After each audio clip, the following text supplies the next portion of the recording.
What is good? What is up? It is Mikey T, the movie star. It's the most hated yet anticipated Mikey T, the kid you'd rather be. That's right. I'm back with a major exclusive. It's a major exclusive tonight, you guys. A dope commentary for everybody tonight. There's a couple topics that I wanted to go over. A couple news stories that actually came out of nowhere. I mean, like it usually does. We had just got done with a stream last week where we were addressing Cassidy's perjury record and the record When It's Dark from Tory Lanez. And after that stream, literally 3 o'clock in the morning, I want to say, Cassidy actually came up with his record called Plagiarism. So he literally struck while the iron, you know what I mean? And Cassidy has done it again, releasing Lullaby. Cassidy came out with Lullaby. It's kind of some classically funny artwork, taking shots at the way Tory Lanez looks, but he's also taking shots at the way Tory Lanez looks in the joint, actually going as far to say, one line that he caught me, he said, "Look, shorty, you look dumb as hell and you young as hell, but you look 40. Like he's actually taking shots at the way that Tory Lanez looks. He even went on to say some other lines about Botox and liposuction, but just taking a shot at the fact that, he's the guy who he's still young. He's still in the young essence of his career, but Cassidy's going as far to say he looks like he's 40 years old. On some G shit, said, of course, Shotti's going to say that. He's got to protect the bag. Another one of the main stories that we got tonight is that Shotti, Shotti has actually done a new interview with DJ Akademiks. Akademiks has a new podcast called Off the Record. He started a new podcast basically where he can showcase his conversations, I want to say. He's able to showcase his conversations and actually, that's why he's doing that on an independent scale. He's like, yo, you know what, man? Sometimes I got to imagine he's thinking sometimes these major companies don't want to endorse some of the street-oriented stuff that I do. Like, not everybody wants to grab up a whack 100 interview, and they're like, come on, what are you trying to do, Akademiks? I mean, this isn't, what you were doing with Joe Budden necessarily, but there's obviously a market for what Akademiks is doing, you guys. That interview he put out really just helped him blow up his whole network on Spotify as well. I believe it was a Spotify specific release. He released about 10 minutes on the internet, but then he capitalized in the Spotify and the streaming, because that's where the marketing is going. That's where the dollars are coming from. The fact that people are able to stream on these sites and actually do big numbers. So Akademiks is being smart about it. He's using his connections to, stream on different platforms. I gotta respect him for that. You know what I mean? Because he's actually taking what's in front of him and he's making something out of it. If nobody else is going to give him an opportunity, he's got to take it for himself. And I respect that. Not everybody would have put up the marketing dollars to see those three guys, 6ix9ine and Whack 100, sit at a table. And then look what happened the very next episode, you guys. Look what happened on the very next episode. It was actually crazy because Shotti obviously hit up Akademiks and he was like, listen, if you're going to let them tell their side of the story, you're going to have to let me tell my side of the story as well. I think that's pretty admirable. You know what I'm saying? Let me see. Just give me 1 second, you guys.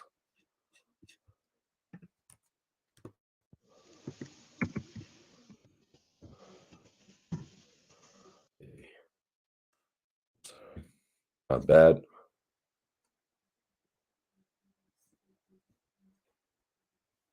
There we go. And we are looking good. Appreciate everybody who tuned in the other night when I was actually when I was actually in Cleveland, Ohio. I wanted to jump online, you know what I mean, and show some love, you know, while I was out there touring another city. I went to Niagara Falls, and I went to I went to Niagara Falls, and it was beautiful out there. You know, it was actually my first time seeing Niagara Falls. Salute to my bro Dirty O. You know, he's been trying to get me to go out there for a number of years. But I was like, yo, I got to get up out of here. So I went to Cleveland, Ohio, and it just so happened Niagara Falls was on the way. So right. So exactly. Hey, Xavier Woods, appreciate you tapping in. WWE superstar Xavier Woods in the building. I am good. I am good. Bert Castro, what's up? Appreciate you for tapping in tonight. You know, I had to jump on live. You know, Dark Low gave a major update. Dark Low gave a major update before he's turning himself in. Shotti's back in the headlines, y'all. Shotti's back. And he actually shouted out Drama, who's locked up with AR Rab. And guys, the big question is, has Cassidy finally finished off Tory Lanez? Has Cassidy finished off Tory Lanez, guys? That's one of the major questions. Cassidy's 3 records in now. We got Perjury, we got Plagiarism, and we got Lullaby. Yep. Joel Rodriguez, you know, I appreciate you for tapping in tonight. What's goody, bro? Free Arab, Goon Gang, Philly to Harlem. Major salute to Harlem, and you know it's all love for Philly. Bert said, turning himself in for what?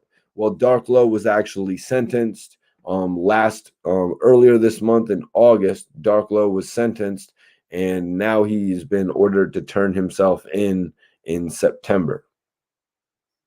Devon Lee in the building. What's up? It's a new day, but let me bring my guy in, my first guest of the night.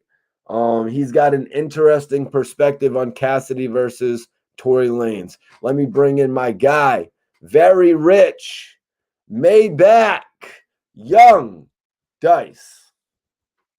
What's good, bro? Dice, how you doing, man? What's good with you? You out in Cali?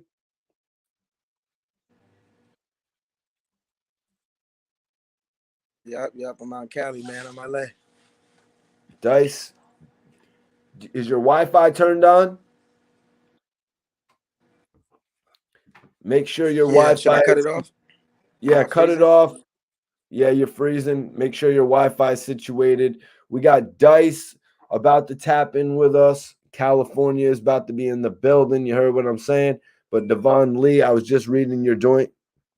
Devon Lee. It's a new day. LOL. WWE legend in here. That's right. Mikey T, what up? Jamaica Queens. Jamaica Queens is in the building. Okay. I can feel the energy, man. I can feel the energy. Hold on 1 second. It looks like the homie. Nope, that must have been a dial on accident. Yo, what up, PJs? Mikey T, what's good? I appreciate you for tapping in, man. Major love for you tapping in. Sean Sanchez in the building. Dark Low is a stand-up dude. Yep, Dark Low is a stand-up dude, man. You know, and he gave us a major update today by his Instagram page, but we're going to get into that in just a little bit. Let me see if Dice is good here. Yep, Dice is still trying to get. All right, there we go. Looks like Dice is situated here. Yo, what up, Fly Prolific? Am I good now? You seem to be good. Okay, good. You seem to be good right now, Dice. We got Queens in the building. Jamaica Queens. You know what's going on.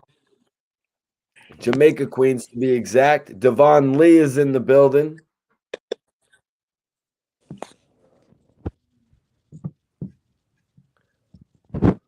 Dice, you hearing me mad late?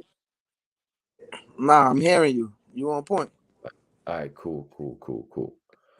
All right, 49 Lakers. My boy Mikey T, the movie star, ain't never been Hollywood. That's right. I ain't never been Hollywood, and Dice will tell you I ain't never been to Hollywood. That's a fact. Been the same dude since I met him. But I also haven't ever actually been to Hollywood. Yeah, I know. You gotta come, man. You was supposed to come, man. You told me you was coming, man. I really wish you would have came, man. We would have turned up. But it's so Yeah. good, man. You gonna come. When you come, we gonna turn up, though. Dice, have you been to the Four Seasons? Yeah, hell yeah. I've been to the Four Seasons in Vegas. Really? Is it all it's cracked up to? Is it all they talk about it, man? I hear it's a celebrity-driven place. I mean, it's cool. Like, it's just like any other hotel, if you ask me. It's cool, though. It's got to be on the Ritz level, though, Dice. It's got to be more of a, or is it not? On the Ritz Carlton? Yeah. Yeah, yeah. Something like it. They different. I mean, they different styles. It's a 5-star. Yeah, you were probably staying at the Four Seasons Yeah, when it's a you cool met hotel. Dr. Dre that time. Yeah, nah. I met Dr. Dre. We was at we was at motherfucking PF Chang's. PF Chang's in Hollywood. Really? Wow. I Yeah, love PF Chang's. I'm a big Mongolian beef guy. yeah, it's fire. Really? The Mongolian beef? That's one you like? Beef. Nah, that's not what I ordered, but the Mongolian beef is fire. Word, word, word. All right, so Dice, man, I appreciate you tapping in with me, man. You know, we had a little bit of the small talk, but we got to get down to some of the business because this Tory Lanez Cassidy thing, I wanted to get your perspective on it, man. Cassidy just fired back with his third round. Yeah, I know. I heard that. I heard that, man. I didn't hear the whole song. I like the first 2 songs, but if you ask me, man, like I said, Cassidy is a goat. Cassidy's a goat. But Tory Lanez, Tory Lanez going. I ain't Tory Lanez. Something different because Tory Lanez going to talk to his soul. That's what Tory Lanez do. He's going to find a beat, a Drake type beat, and talk to his soul. Why? So, Cassidy doing rap punch, but he gonna talk to his soul. Like he gonna really talk to him. Like talk to him. That's Dice, your phone is messing up. The people are hearing gems from you, but your phone was just messing up a little bit. But so Tory Lanez, you know, very talented dude, Dice. He maybe shut your phone off and come back in, Dice. okay. Damn it. We were just hearing some gems from Dice. I'm gonna try to get him to shut off his phone, get him to get it situated, and come back in because you know we hear the perspective about Cassidy destroying Tory Lanez. We hear that perspective quite a bit, but it's interesting to hear some of the perspective of the people who are acknowledging the talent of a Tory Lanez. Global Star Entertainment in the building. That's my guy. That's my guy right there. Salute to you, G's. Appreciate everybody tapping in tonight. We have a live episode for y'all. Definitely going to be an interesting episode tonight because we have a couple different topics to address. Yo, Flea said, nah, Tory's too busy trying to make records. Cass is making diss tracks. Well, Ayo, well, let me just call you Flea. Flea. And plus, Flea is actually a really cool name, made popular by Cameron as well. So the term Flea isn't really, you know what I mean? It's not like being called a roach or anything like that. Flea is actually a pretty cool term, to be honest with you guys.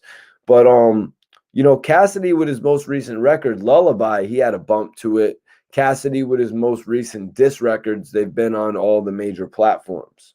You know what I mean? So that's one thing that Cassidy has going to his advantage right now. And I think that's one way that Cassidy is actually trying to shift it.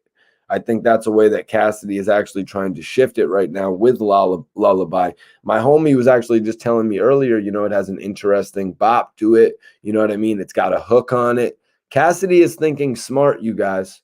What up, Drop Boy? Appreciate you for tapping in, man. That is love. It's always love when you see some people tap in that was actually on your IG live. You know what I mean? And vice versa, because that's why a lot of you follow me on IG to see some of the behind the scenes shit that you don't necessarily get to see on YouTube. Yep.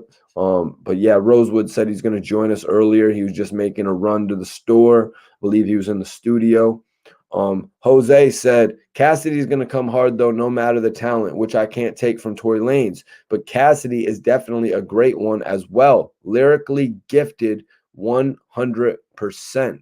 I agree with that. You know, Cassidy is gifted lyrically. Cassidy is gifted when it comes to writing.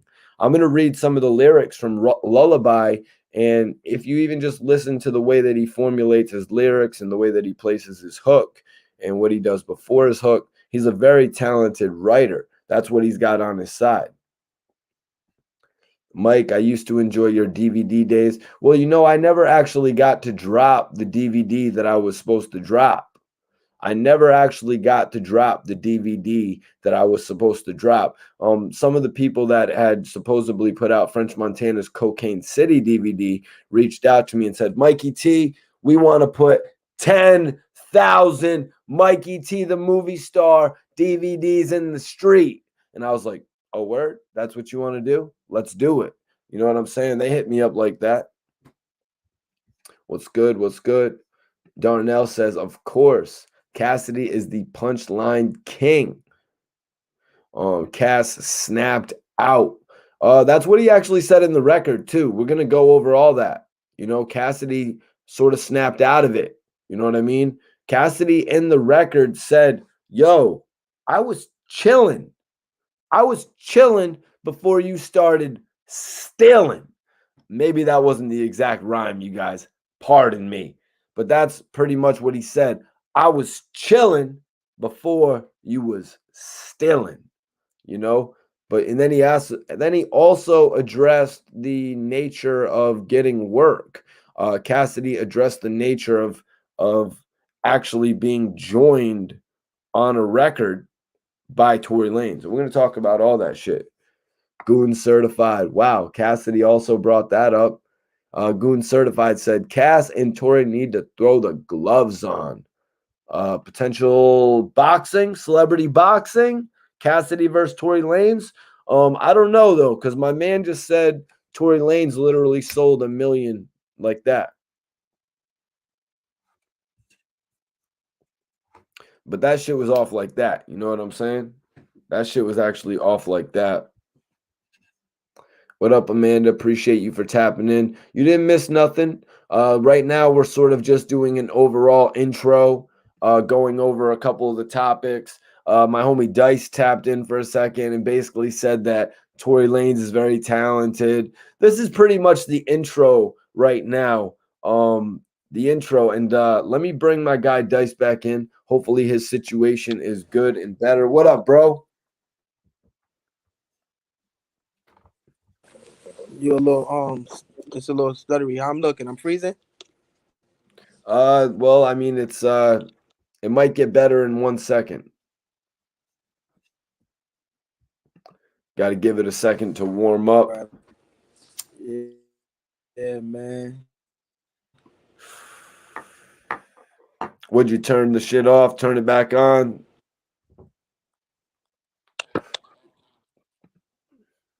Who, me just now? Yeah.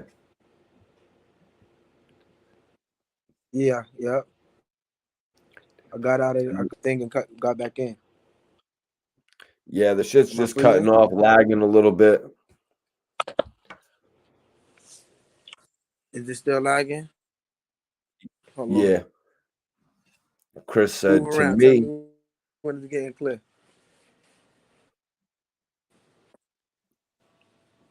You said to you?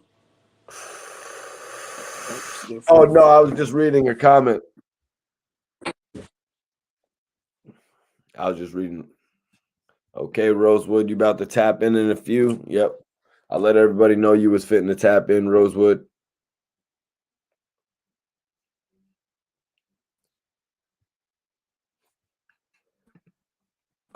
We lost you, Dice. Dice, we've lost you. Guys, I'm sorry. We lost Dice. We lost Dice, you guys. Hopefully he gets situated and come back and join us later. King Riley is funny as hell. Okay, but let me read this comment. I was about to read from Chris, actually. Chris said, to me, his first diss was the best one. The last two was just him riding the beat, but none compared to the Meek Mill diss. Chris, I actually liked plagiarism. A lot of people were like, yo, the length of it. But that's one thing that I actually liked. You know, the fact that Cassidy went and did a 7-minute track and he made it interesting throughout. You know, Cassidy didn't really have any issue holding my interest for 7.5 minutes. So now, if Cassidy can hold the listener for 7.5 minutes, how about making a record that actually makes you? Now, how about take the method that Tory Lanez tried to do at first? Because Tory Lanez with the When It's Dark record, he was looking for Billboard success. He was looking to hit that Billboard chart and then be like, I sold 1 million dissing you. You know, he was trying to do that type of jazz.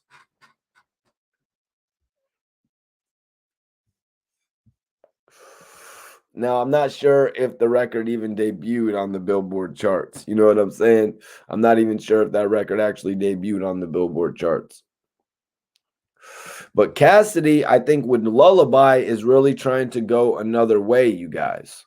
Now, a lot of people might be asking, we're going to be talking about Shotti and Jim Jones. Dark Low gave a major update today on his IG page, y'all. Dark Low gave a major update on his IG page. As we know, Dark Low released Borrowed Time in May. He followed it up with Charlie Pope. He followed it up with Charlie Pope in July. I was just talking about Dark Low's music releases, Dice. He came home. He got a bail and a compassionate release in December. Then Dark Low put out a mixtape or an EP called Borrowed Time with Harry Fraud in May. He followed it up in July with another joint called Charlie Pope. What do you think about that, Dice? That work release rate right there, dropping a project in May and then following it up in July. Yeah, man, that's good work, man. That's good work, man. You know, your work ethic speaks, man. It speaks for itself. Hard work beat talent if talent don't work hard. Now, Dark Low actually has to go in for a 7.5-year bid. He's already served about 20 months of that time, 13 months incarcerated, about 7 or 8 months on house arrest, Dice.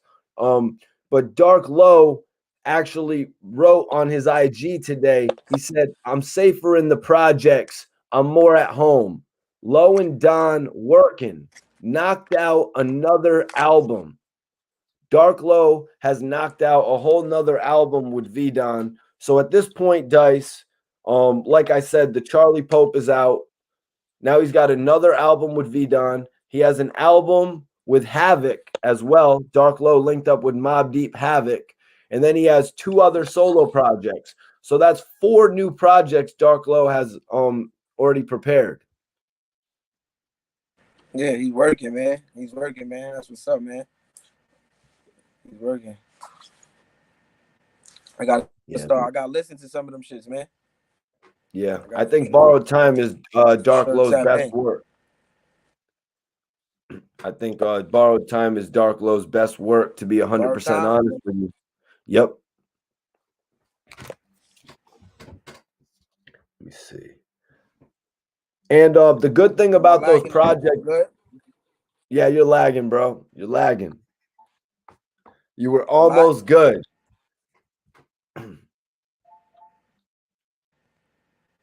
PJs, I think you're misinformed, bro. Dice was actually just at Rick Ross's one of his last birthday parties at his new joint. So PJs, please, bro, don't be late. Don't be late on your information. What he said? Oh, he just said a stupid comment like, Dice, Rick Ross is not happy with you. It's something, a comment kind of not worth even reading just because it's not, you know what I mean? Yeah. Hell yeah, man. But nah, man, Dark Low working. But yeah, as I was saying, as far as Cassidy, could you hear me? Yes, Dice, is that an Obama phone? Hell no, this is an iPhone, man. It's just the Oh, service right now. I'm in the office, like I'm in the office, and the service is bad. I'm in a big ass office, you see. So the service is a little bad. It's a lot of people on the Wi-Fi, so it's a little bad. doesn't seem too bad at the moment. There's not a computer in there, Dice? Yeah, it is. I'm actually do got a computer right in front of me. Should I join on here? Yes, you should join from the computer. Okay, that's what I'm gonna do. All right, cool, cool. All right, let me talk some shit while you're gone, though. All right. You see Dice right there. Dice on an iPhone with a computer in front of him in a big office. So, I mean, he's obviously working.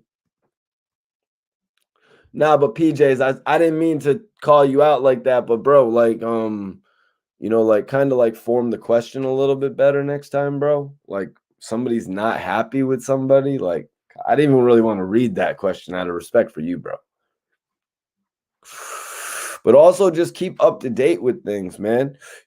I did a whole interview with Dice where he was talking about that. And just because he's actually not, you know what I mean, with somebody every day, you know what I mean? Like, or not even technically like working with the dude right now at the very moment. Or I can't even say that, man, because Dice comes out with a hit record. I bet you Ross jumping on that shit. That's what a couple people have always said to me. Yo, bro, I need you to tap in on the Shotti Jim Jones topic. I was going to hit you a little bit earlier today, but the power's been crazy over here, man. Power went out in Connecticut. Here, I'm going to DM you, bro. I'm going to DM you, man. Because this shit is kind of crazy.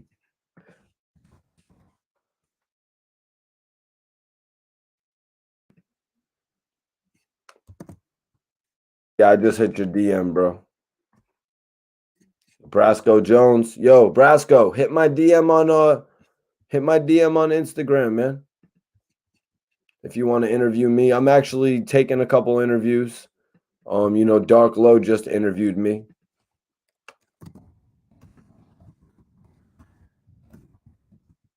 Dark Low actually just interviewed me. So I'm taking a couple interviews right now, man.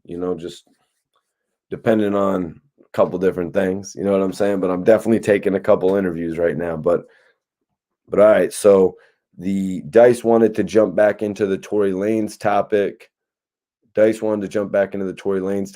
we're definitely going to do that. I have a bunch of stuff written down from the Lullaby record that I really want to go over tonight as well. I'm going to be joined by my guy SV Twiz.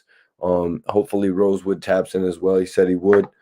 But those are the topics we're going to go over. But honestly, Death of the Clout Chaser, my bro needs to tap in on the Jim Jones topic where Treyway Shotti was actually breaking down that whole situation. Yeah, man. Appreciate that, Brasco.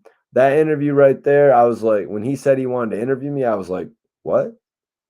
I was like, that's pretty awesome, actually. I'm like, you want to interview me about the whole situation? 100%. 100%. You can interview me about this whole situation. And inadvertently, the people loved it because it helped a lot of the people out there see a lot of my personality, you know what I mean? And see what I can bring to the game, and just see a little bit more of me. Yo, salute, man. You're funny as hell. Holding it down for everybody, man. I'm holding it down for Connecticut.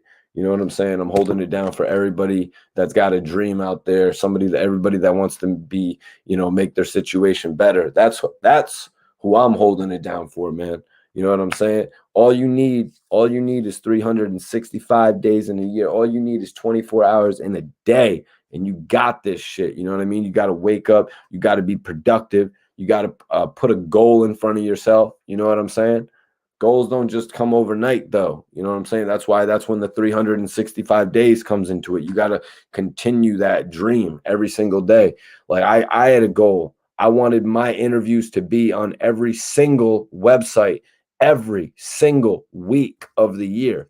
You know what I mean? You can't do it every single day, you guys. So at least you got to make the most of every single week, every single day. And then every single week of the year, I ended up on a different blog, whether it was World Star, whether it was Rap Radar, whether it was All Hip Hop, whether it was Hip Hop DX, whether it was The Source, whether it was Baller Status, whether it was Hip Hop Wired, whether it was, all these different blogs, Hot New Hip Hop. Every single blog was posting my content, you guys. Now I'm honored to come on here and give my thoughts to all of you about what's happening in the hip hop community. Dark Low, it's great. Dark Low has another album prepared, you guys. A whole nother album prepared with V Don. Dark Low is working right now. I was hoping that me and him could get together and film 20 hours of podcasts. You know what I'm saying? I was hoping me and him could get together, do 20 hours of podcast. You know what I'm saying? But honestly, I have to be respectful of his time. His art is the music. You know what I'm saying? I'm respectful to what he wants to do as an artist, man. But I'm also excited about seeing the material that he's putting out. You know what I mean? Like when he says he has a project with Havoc, when he has a project with several of his young bulls. And I said, I'll admit, I said Borrowed Time was Dark Low's best work. But yo, Charlie Pope had so many records, Letters, Lamb. It had so many records that I was just really drawn into. Different sound, different producer. You know what I mean? It really adds up. Appreciate you, Greg. Brasco says, I love that interview Low had with you because it showed that Low really rocks with you, Mikey T. Damn, I appreciate that, Brasco, man. A lot of people say the opposite, but I know that can't be the overwhelming thought, because Dark Low doesn't just interview everybody. I mean, all the people commenting saying this and that about Dark Low, laughing at me or whatever, they don't have an interview with Dark Low. You know what I mean? Like, so I got to put that into perspective as well. Imagine Dark Low didn't even have to interview me, you guys. He didn't. He did not have to interview me. I didn't go and say, Dark Low, will you interview me? Wasn't even a thought in my mind. But he came and he interviewed me, man. And he really, I think he gave me, what is it called? He gave me an alley-oop is what he gave me, you guys. He threw me the bag right there. He threw me the ball. He lateraled it back to me, you guys. And I'm running with it right now. I'm still running to the end zone. That's what I'm doing right now, you guys. Real shit. I ain't gonna Dark Low. Hail Mary, Mikey.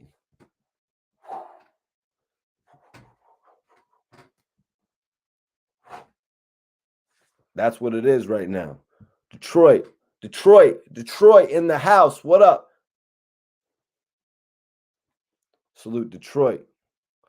Major salute Detroit. Appreciate that. Major salute to Wilmington, Delaware in the building. I appreciate you guys. I really do appreciate everyone for tapping in. If you're just getting in here, we were going over the first joint of tonight's live. Dark Low has actually let everybody know he's completed another project with V Don. That's right. We have another project, Dark Low and V Don, to look forward to during Dark Low's incarceration, you guys. Low is obviously hard at work right now. He's not going to let 5 years or 4 years or 3 years or hopefully 2 years or 1 year stop him from doing what he wants to do. Does he know what the ultimate outcome is going to be? No. Do any of us? No, we don't.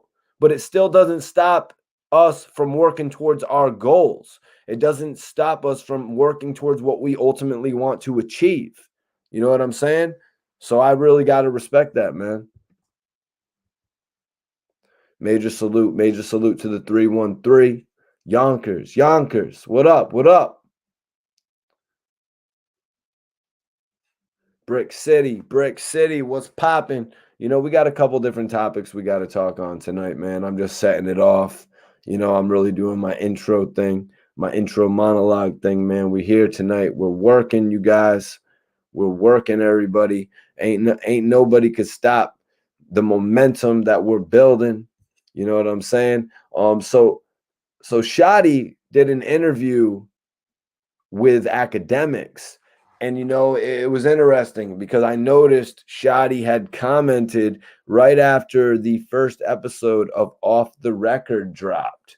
But I'm going to bring in my guy right now. I'm going to bring in my bro from Death of the Clout Chaser. What up, my dude? What's good, fam? Salute, family. Salute the chat. Salute.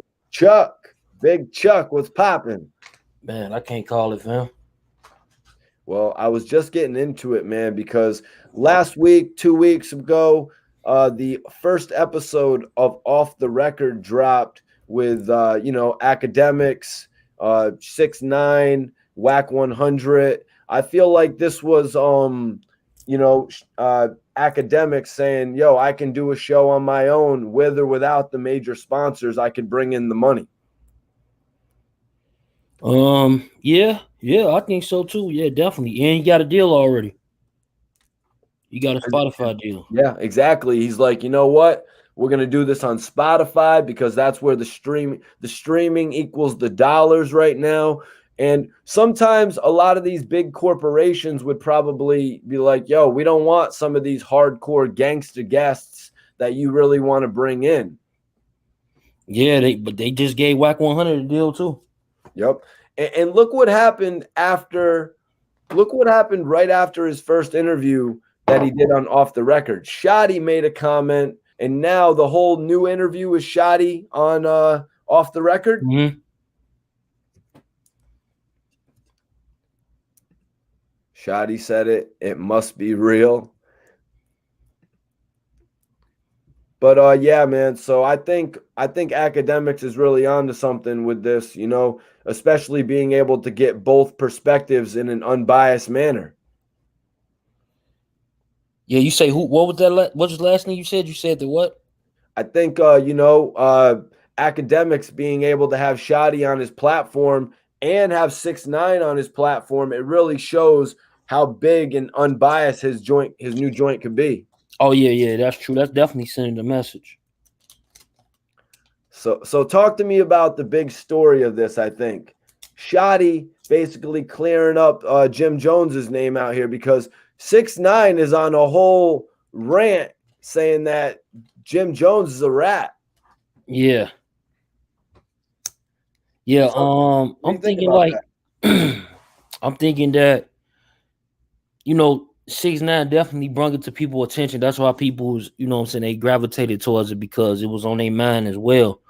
But the thing is, like most of the people who know about the feds, they know that a lot of times, like stuff like that, he could have been involved in the indictment, but he can be in a secret indictment right now that they just wait for him to slip up on. You feel me? You're right. Exactly. Because like usually when the feds do shit like that, when they let you slide, is because they got something else planned for you. You know what I'm saying? And I'm sure Jim Jones know that. I'm sure his people know that. Exactly, man. Like, and just because 6ix9ine, they don't make every single snitch on their payroll aware of the plans that they've got. You know, so yeah. They not going no, of course they not gonna speak on open investigations to a dude like him. See what he do already. Shit, he snitch on the cops, he snitch on the damn criminals, he snitch on everybody, the record labels. Yep. I doubt if he know anything that, you know, that's outside of the scope of what he got going on when it comes to the feds. Yeah, you're right about that though, man. Jim Jones, with that conversation he had, there could be a whole investigation about him. Hell, they could have been investigating Jim Jones since the beginning of the hip hop police. I mean, right. Look what they did to Bobby Shmurda. They were investigating him before he blew up. So Jim Jones has had money for so many years. they probably have investigated what he spent his money on. Mm-hmm. No, most definitely. You know, and a large people are not going to see that. They're not going to pay attention. Like, okay, so the feds can let you go without sending you to jail and you doing some criminal shit. Absolutely, motherfuckers. It's people who and been like it's kingpins who is 3 of them, and they only want 2 of the kingpins for some reason, or they only want 1 because the other one is linked to the other side of town, and they want to bring that side of town down too. You feel me? So like it ain't uncommon, but that don't have nothing to do with Jim Jones. That's the feds. You know what I mean? If that was the case, that wouldn't have nothing to do with Jim Jones. That would be the feds doing their business like that. That's how they do their business. They call secret indictments. They not open to the public until they fucking file it. Of course, man. Yeah, like, you know, Jim Jones could be under investigation right now, and not necessarily under investigation, but they could be just waiting for him to actually slip up. Just because Jim Jones got on the phone and said, yo, what the hell's wrong with you? Go beat the hell out of just go, go do this or that to 6ix9ine. And if his security gets in the way, beat their ass too. Like there's probably a lot more text messages to the Treyway guys than just from Jim Jones with those exact statements. Yeah, like Jim Jones, like people freaking out on Jim Jones right now, but just imagine this. Imagine Jim Jones, he probably thinking the same shit y'all thinking, like, damn, y'all is right, but shit, I didn't snitch. I don't got nothing to do with that.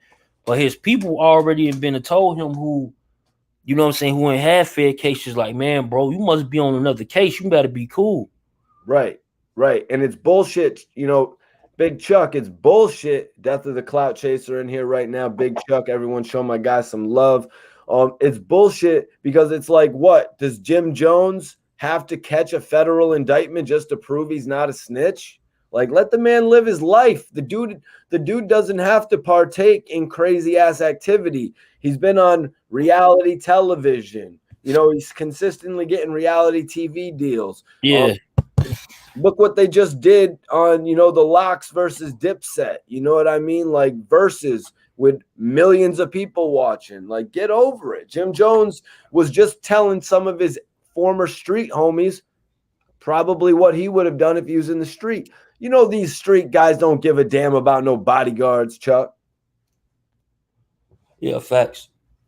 You know what I mean? Like people would always say it, man. Like, I don't need, what would the rhyme that Tony Yayo says?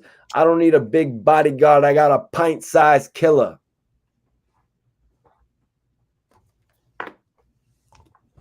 But it's just crazy though. You know how the public is taking it though. They taking it as like Jim Jones. They feel like that's some rap behavior he got going on. But in reality, shit, if his people saying that he ain't in none of their paperwork, that's what I'm saying. Right. You feel me?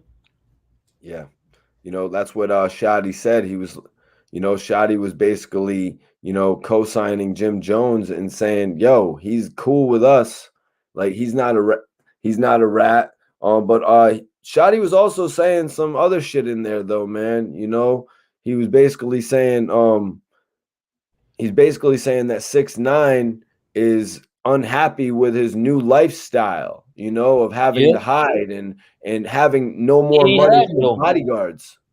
He ain't hiding. See, Shotti in jail, so he ain't seen the recent news. But if he seen it, he'll probably be in shock. Why do you say he's not hiding? He's not. We just seen him with one security guard, you know what I'm saying, with the little Tim. And he in the whole little remote town. Like, they could have got down on him. You know what I'm saying? Don't get it twisted. It looked like when little Tim and was walking out, it looked like cops was, possibly outside. It looked like that was an unmarked vehicle, if you ask me. It was a little blue Ford, but other than that, you know what I'm saying, dude, as he moving around, he can't afford, bro. Every money he get, he'll be spending it on security. He high risk, so they charge him more. That's a good point. Yeah, he definitely put himself in an environment where something could have went extremely left, security or not. Right, and then the same thing with Wack. They said that he had no security. He had a few homeboys with him or something. But I seen him with this, like, even with the little Tim. I did see one security guard, but One security guard. Come on, bro. You know what I'm saying? You sure it wasn't that big Max dude that he'd be hanging out with? No, this security guard had on a vest. It's on the footage of him getting right out the car. The security guard actually opens the back door for 6ix9ine. Then he walks him into the building. But he got on a vest and shit, and it looked like he got on a couple of, you know what I'm saying, firearms. So what do you make of this? Like, I was reading about that, and allegedly, I guess 6ix9ine was paying $30,000. Hold on 1 second, brother. Big Chuck, give me 1 second. I just noticed my bro, my guy, Rosewood, is in the building. Spill ENT, Chronic Conversations. Shout out my brother Razor. Shout out everybody in the comments. Salute. What up, my J, Mikey T? What up, my guys? How y'all living? Nah, we're good, man. We're actually just addressing this whole situation. And Big Chuck, from Death of the Clout Chaser TV, was just telling me about how 6ix9ine and Lil Tim were actually in the studio together. 6ix9ine kind of put himself in a situation that could have went extremely left. You seen the video, Rosewood, when he was sitting in the chair? What, when 6ix9ine was in the chair and he was trying to get the feature from Lil Tim? I ain't see it. I heard about it. People been talking. Yeah, I actually saw the video. So Big Chuck, I wanted to ask you, man, like, why do you think 6ix9ine is really entertaining the idea of doing a feature with this guy? For a certain period of time, he was following him on Instagram. He followed 2 people. Like, why spend 30 bands on this feature? Cloud chasing. To make his ops mad. Yep, that too. Philly salute, fam. Facts. Yeah, to make his ops mad. But the thing is, like, somebody pointed out something. They was like, they said it on this Clubhouse and they asked 6ix9ine this, and they was like, 6ix9ine. So the person that you signed to, do they have a relationship with Universal? He said, yeah. He said, does WAC 100, the company that he signed to, Cash Money, does they have a relationship with Universal, Music? He said, yeah. He named somebody else, right? But here's the thing. He also said, yeah, of course. And he was like, the dude was like, well, it's safe to say that anybody on Universal pretty much don't talk about you bad, right? And guess what 6ix9ine said? He said, yeah. And crazy part, right? Now listen to this. The dude who his biggest op is, we'll say Lil Durk, right? Who he don't like Lil Durk, right? Lil Durk don't even say nothing about him, do he? No. Guess who he signed to? Universal. Interscope. Lil Durk is signed to Universal? Yeah, Interscope is owned by Universal. Music. Lil Durk signed to Interscope? Yeah, that's what his A&R hit me with, like, on the emails. Sasha Camacho. That's major. I didn't know that. And it's another company that Lil Durk is under too. That's probably the one you're more familiar with. I forgot. I think it started with a G. You're right. You're right. But it's ultimately Interscope and it's ultimately Interscope. Music, and that's Universal. That would make sense. I mean, Little Durk. I won't lie. WAC 100 kept it 100 about Little Durk's career, about how he came out on fire and then he fell off and found himself again. Because Little Durk was like, yo, I got to go back to what the streets know me for. And that's why he started dropping all them 300 mixtapes again and shit. And he really got his career back that way. Facts. And definitely Chaser, that was a great observation with the Universal thing, because I never thought about it like that. And I don't think a lot of people are looking at it in that dynamic, that all these people are signing Universal Records. So what's the real outcome of this? For Universal Records to come up. Y'all can do all the buffoonery down here, but we're gonna make money off that. It's one, like, at the end of the day, is one company. You know what I'm saying? It's still one company that's getting a chunk, regardless of the subsidiaries they got. Is one company that's getting the chunk, the mother. I'm gonna be honest with you guys. The reason that they're talking about that with Universal protecting 6ix9ine, it's probably because they're giving him one more chance. They're going to give him one more chance for music before they ship his ass out to become independent, you guys. They gotta make their money back. What did that last album do? What did that last album do first week? 50,000. But I mean, maybe it was 150,000. So you still got 10 million Spotify plays a month. 10 million. 10 million. How is that in comparison to others? Shit, that's pretty good compared to others. Yep, it is. Compared to a lot of other rappers, that's pretty good. Yep, and then you got to compare it to the first numbers he had, because his numbers are significantly dropping. Like if you look at his first video, that's why he doesn't want to release videos no more, because they're not doing 500 million. Hey, but like what I said about the Universal thing, like I don't got nothing against Universal. Salute. Yeah. It's just something I heard 6ix9ine said on Clubhouse, and somebody to do, he was asking him the question. I got the footage, so. Well, I mean, why not? You got to protect your artist, man. I respect that. But just like they got to protect Dirt, Whack, you know, they got to protect their vested interests. And that's why you don't see, you probably would see a lot more of that Blueface guy going off on 6ix9ine, but you really don't. Like, you'd probably see a lot more of it, but maybe it is what you're talking about. And you know, a lot of people think Lil Durk's probably signed to Empire because OTF is on Empire.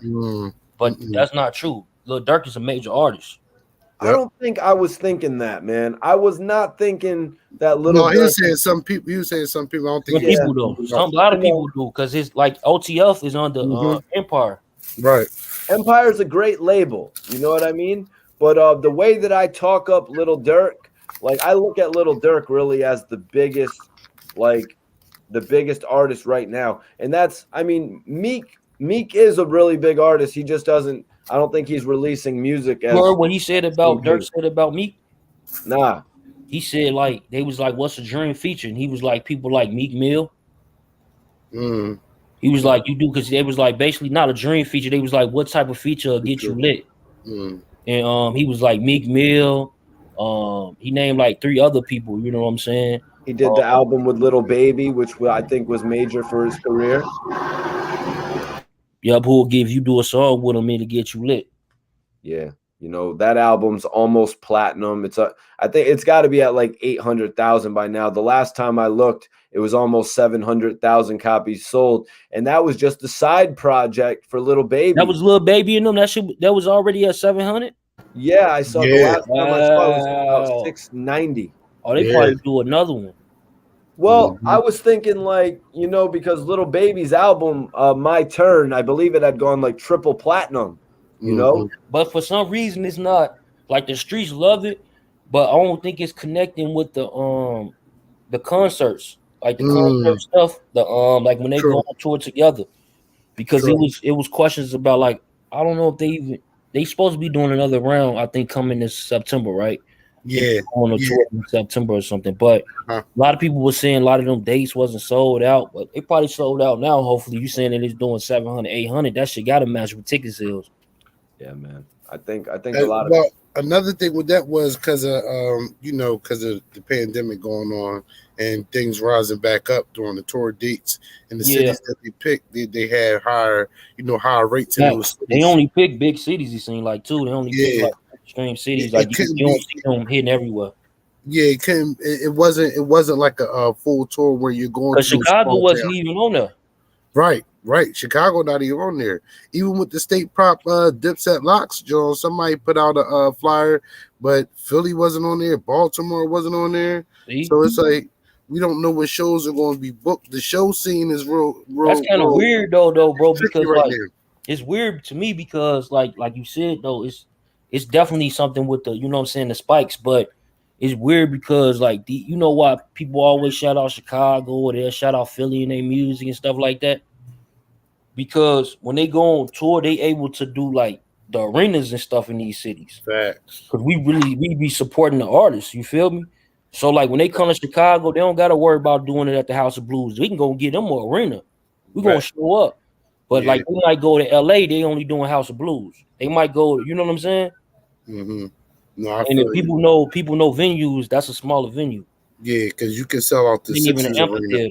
You know, you come here, we're going to the Sixers arena, you're going to sell out because we have not only Philadelphia, we have New Jersey, we have Delaware, shout out to Delaware, shout out to Jersey, and people from New York that's traveling, that's to come to Philly for this show. Even from Baltimore and Virginia and Maryland, the DMV area, they're coming up because Philly's not that far. And then most people got family in Philly, so you're going to make it a full event. So like you said, when they're naming these, even with Chicago, you got these other areas coming through. Yeah, and that's what sells out those arenas. And you, like you said, they know that. And I think it hurts the the House of Blues employees and workers and the promoters, because they need it too. That gains momentum for other shows too. Because they tear the House of Blues down. Then people in the city gonna get hit, because like if they doing it that big, they bringing out people from the city, bro. So whatever city they in, like some cities they can't do the arena, but they do the amphitheater. You know what I'm saying? But a lot of places, though, believe it or not, like I said, LA for a perfect example, you will see them same artists, they'll do a House of Blues, you know what I'm saying? And that ain't even holding 5,000. Or in New York doing BB Kings.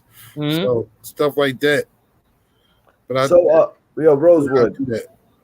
So I want to ask you about this situation. Me and Big Chuck were speaking about it just a second ago. Shotti basically jumped on the Off the Record podcast with Akademiks and cleared up all these accusations being thrown around about Jim Jones, because you may or may not, I don't know how you missed it. 6ix9ine has gone on several rants yelling and screaming about Jim Jones being a rat. I ain't missed that. Because, hey, Mikey, tell you, if anybody go back to the lives and all that, when it first went down, my antenna was already up on that situation. And anybody can go back to the live and see how I felt about Jim Jones with that situation. And I was saying 137. And people were asking me what 137 is. I said, look it up on the Biggie dossier. Because Gene Dill told me to look up what a 137 is. And when I looked it up, I said, whoa, it's crazy. So you're basically out here, you're working for the government. But like Big Chuck said, if it's a sealed, case, nobody actually know what evidence they got until they present it. So that's the whole thing with that. Did he warrant enough for the feds to come down and put him in the RICO?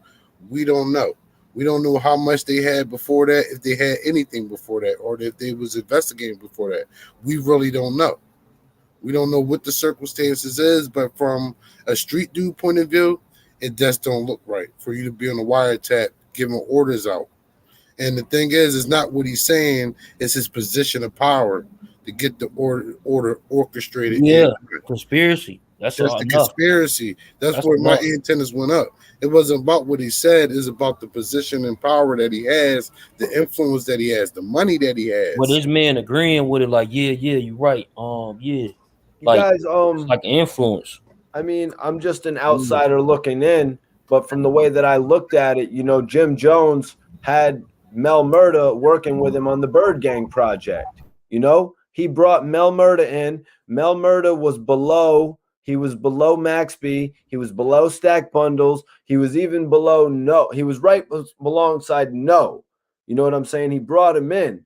They broke away. You know what I mean? So I don't really know how much of a big role he was playing in this, other than giving a suggestion of what to do. I can't say that, because he was Matrix in the indictment case. They show his affiliation and what his rank was. That is the past, man.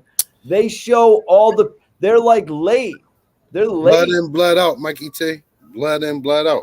What do you contract in, contract out? Not when it comes to that set. And then even if you're not banging, he just was on, bro. He was just on the damn. Like, we can say that's out of the window, Mikey T, because he was just on the verses giving it up to them guys. Who was? Out the window. Jim Jones. Jim Jones. Oh, I'm just saying it's a part of his history. No, when Styles P or when Styles P and Jadakiss was saying shout out to non-trade bullies and all that, you see Jim Jones had to come back and say something, got offended. Because they saying, like, we really know these guys. Because he's the one who brought them into the industry. The Locks never brought Mel Murda into the industry. They don't mean they don't know him. They don't mean they don't know him. They don't mean they ain't him out. We don't know the extent of the relationship he would have with. Because them dudes still be in the clubs popping bottles, so they still gonna see each other. You know what I'm saying? I'm just being real. I don't think there's any, you know what I mean? I think Shotti's right when he said nothing's wrong with that dude because in all honesty, nothing ever came up going against these guys when it was Jim Jones that they were messing with. You know another way though, like honestly, I'm gonna tell you like this, and it's like, see, I know there's like you know what I'm saying, when you talking on the phone to people, you supposed to talk about regular stuff. So Jim Jones probably got hundreds of conversations of him talking to Shotti. I mean, talking to Mel Matrix about family issues, different things that's a part of his lifestyle. You feel me? And with a good attorney, that shit they talking don't mean nothing. He just like a brother to him. You hear what I'm saying? Right. And I hear you, Big Chuck. And when you have that many regular conversations with somebody, salute my bro Maybach Dice, very rich Dice in the building. Maybach. What up, Dice? Salute. What's good, bro? But yo, Big Chuck, I'm saying when you have that many conversations with somebody, it almost becomes second nature to be like, yo, man, why don't you handle that? Why don't you get him? And if he has security, get them too. That's almost like second nature, man. In my opinion, like when you're talking, not when you're moving away, not when you're in the organization that you're in. When you're in an organization that you're in, when you basically still have street ties and you're impacting the streets in some way, shape, form, or another, you're affecting these guys' lives that you say allegedly are in a gang and all that or whatever. You're a part of that. So it's not just regular conversation. I'm not having a regular conversation if Chuck is my man or, you know, we in the industry rocking out. It's not, we're going to talk about regular stuff, life and all that, ask about family, but there's no way I'm going into casual talk like, oh yeah, super violate this dude. No. All right. So for one, we cutting that phone off. We cutting that phone off, and I'll talk to him in person about that. Hold on. So you're having a conversation. All right. So let me put it in perspective. That's true. Let me put it in perspective with me and Dice. I'm talking to Dice. I'm like, yo, Dice, what's good? What'd you go get for dinner tonight, man? Where you went to PF Chang's tonight, bro? He's like, yo, yeah, I went to PF Chang's, man. I got the Mongolian beef. Yo, I love the Mongolian beef. Da da da da da. But then 4 or 5 days before, something had happened to Dice, and I'm like, but yo, that whole situation. And then I turned the conversation real quick. Just as easily as we're talking about Mongolian beef, we're talking about some shit that's going on with him. Like, yo, bro, these dudes mess with you. You got to go super crazy on that dude. And if he's got his security, make sure your man is there to handle that. But that doesn't mean I'm involved with it. I'm just saying what he should do. What do you think, Dice? I mean, the term super valet, even the term valet, that's like we use that a lot in New York. And like Shotti said, that could mean a lot of things. Like that doesn't necessarily mean taking his life or like that. I use that like if I could use that in an argument. That's like true. Nah, I mean, I can you can use it with shoes. Yeah, I tell that to my friends, like, man, like, nah, I mean, stop playing for I violate you. Like, that's just something we use. That's just a word we use. So it just really depends on what he really meant by that, you know? And like Shotti said, man, I don't really think that he really felt that he was going to harm. He knew that he was 6'9" is what 6'9" was. He'd been around him. He knew 6'9" was not who he said who they portrayed him as. They know that they put that image on him. So well, imagine this, though. I don't think he wanted to hurt him. I just really feel like that he just wanted to, like, embarrass him more so than hurt him. That's a good point. Yeah. Hey, imagine this, though. Imagine that now something did happen to 6ix9ine. See, nothing happened to 6ix9ine. So if something did happen to 6ix9ine, then we'll probably be having a different conversation. We'll probably be saying free Jim Jones. Definitely. So Rosewood, also I wanted to speak with you about what Jim Jones is doing, because you had spoke about that. You said what he was doing during the verses. What Jim Jones is on, like marriage boot camp, couples therapy. Jim Jones is they catching dudes out of that on that same show going to jail for federal charges right now. Like the one dude was trafficking weed. That was on what was that, Atlanta? The other dude, he doing PPP scams. You know what I'm saying? Then there was another dude who was on there for something else, like doing the show and shit. He ended up going to jail. Damn, don't mess with Big Chuck. Death of the Clout Chaser stays updated on everything. Dice, I'm not sure if you know my homie, that's Big Chuck. He has a new blog. It's called Death of the Clout Chaser. They've really been taking the internet by storm the last few years. Can he say his new? I'm gonna tap in, Big Chuck. You've been doing it, man. You've been giving the game, man. You be really keeping a realistic point of view, man. You know, giving your opinion straightforward, and also letting people come in and get their opinion and fact checking and doing the righteous thing, man. I appreciate you doing that, my Jay. That's an honor to earn right there.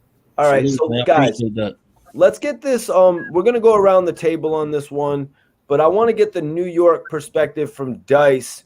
Shotti was basically saying he had no reason to rob 6ix9ine, no reason to siphon money from 6ix9ine's account through the touring. He also said if he banged 6ix9ine's baby mama, why wouldn't he admit it? What does he have to lose? Why would he not admit it at this point? Dice, do you believe Shotti when he says they weren't taking money from him, they weren't siphoning his money, he had his own money, and furthermore, that he didn't bang his shorty? I mean, that's hard to answer because you don't know what was going on between them two. And truthfully, my opinion, man, I think that he was taking some money, man. I think he had control of his money and was just like cutting him out of certain, like just taking more percentage that he actually deserved.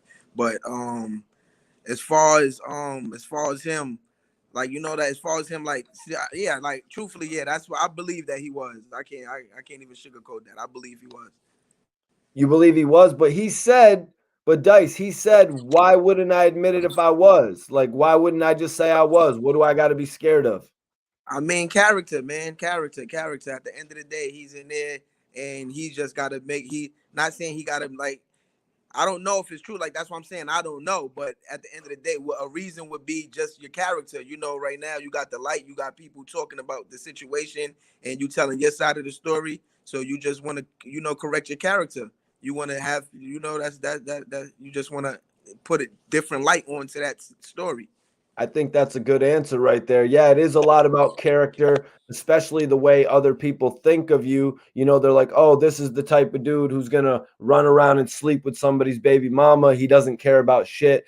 Big Chuck, also Shotti said he went in jail a millionaire, so he's coming out a millionaire. Even he said he's going to come out with even more money.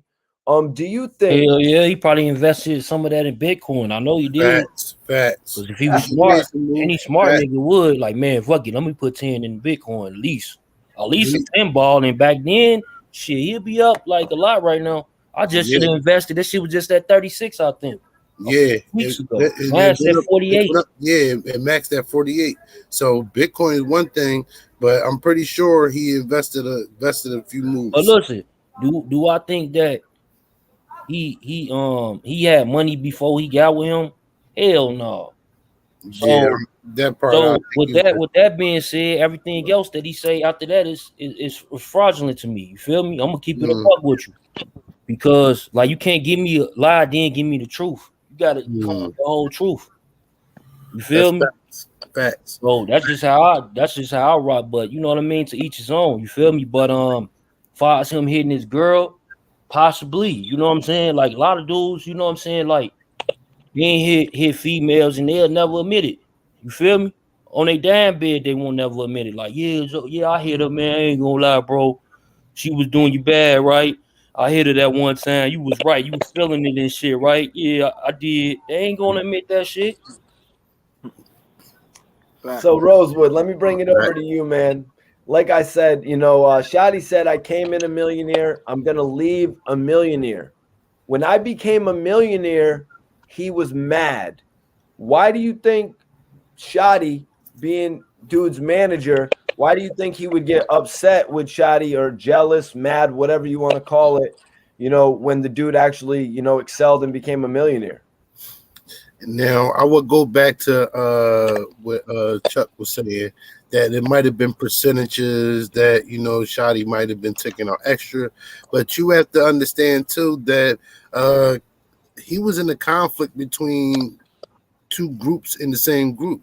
So you had Shotti, but then you had Harv and them, the guys that kidnapped him, and they were saying you wasn't paying the money. So he's stuck in a rock in between a hard place. So when you look at that, that means there's a dishonesty on his part too, because he's playing both sides. He doesn't have it structured in a manner where my manager takes this percentage and then he pays them or whatever, like however it's supposed to work. He's supposed to just make the money. They're making sure he's in who gets the no. That's why you have an accountant. That's why I'm pretty sure like a number one reason 6ix9ine probably mad is because like even if Shotti wasn't taking anything, he definitely came back to get it. You know what I'm saying? Mm-hmm. I'm pretty sure like it was probably like while they was locked up, they was probably having legal battles. You know what I'm saying? Real talk.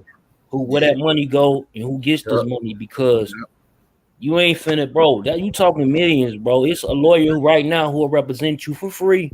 You feel me? And get theirs on the back end. So that's like that ain't no question. Because that's one of the things that 6ix9ine, there's going to be legal battles on who owns what. You know, just like him having the name Tekashi had to drop it because Scum Gang owns that name. And they took him to court. You know, they settled out so we won't know how much it is and all that. But there's people you have to pay out on all angles. And if you already had a glorified loan from, if your label is, say, Treyway, if you have a glorified loan from them, then like Chuck said, Shotti's going to get his on the back end. That's the Suge Knight method. I give you everything you need. I just get mine on the back end because we're going to recoup. That's the because like when it comes to him acting like a label executive, it true because look, even 6ix9ine, he probably found that out in court. Like, what did he say? He said that Shotti was going to meetings with Kanye West on Yeezy brand. Yep. That's what he said. You feel me? He said he was going to meetings with him. So that was on behalf of Mike the Decline and shit. Motherfucking what's his name? Shotti. You feel me? So you know he got a bad. You know, like they tried to. I'm pretty sure they tried to say that shit don't count. It's void because of criminal activity. But like when you go to the law, it's a different thing. You know what I'm saying? If you got the right people representing you. Yeah, let me just say that was all legal money. That was all legal money that they was making as far as, or that was all tax money. That was all legal money. So they can't really seize that money that he was making off them tours and off the industry. Yeah, that's true. But you know they can be like 6ix9ine could have been like, well, they was kidnapping me. I was scared. You know what I'm saying? That's the only reason why I did this. Like y'all can see, I'm scared of these dudes. So they had to. You know what I'm saying? I'm pretty sure. I don't think we talking millions and millions of dollars, bro. We talking millions of dollars. Well, we talking millions of dollars. I think with that one situation where they were about to sign a touring contract for like 1.6 million, and then 6ix9ine backed out of it. That's another story. But all the money and like all the touring that Shotti did set up for him, I don't think there's any way that 6ix9ine could take him back to court for that money. Yeah, that's kind of like his money. You know, that's why I think, like Chuck was saying, he could say he was scared and all of that, but you know, it's contracts that got signed, man. So you know, facts. Contract got signed. That's true, but you know what Judge Joe Brown say? Well, like Shotti's saying, you guys, 6ix9ine is running out of security money, so. And now Shotti's saying he's a millionaire. You better hope he doesn't come for. Look, I can see though. Listen though, bro. I can see that. Like he said, like bro said, he probably didn't even go that far though. I'm just going off of, you know what I'm saying, my brain, what I'm thinking. It probably didn't even go that far because now I'm thinking again.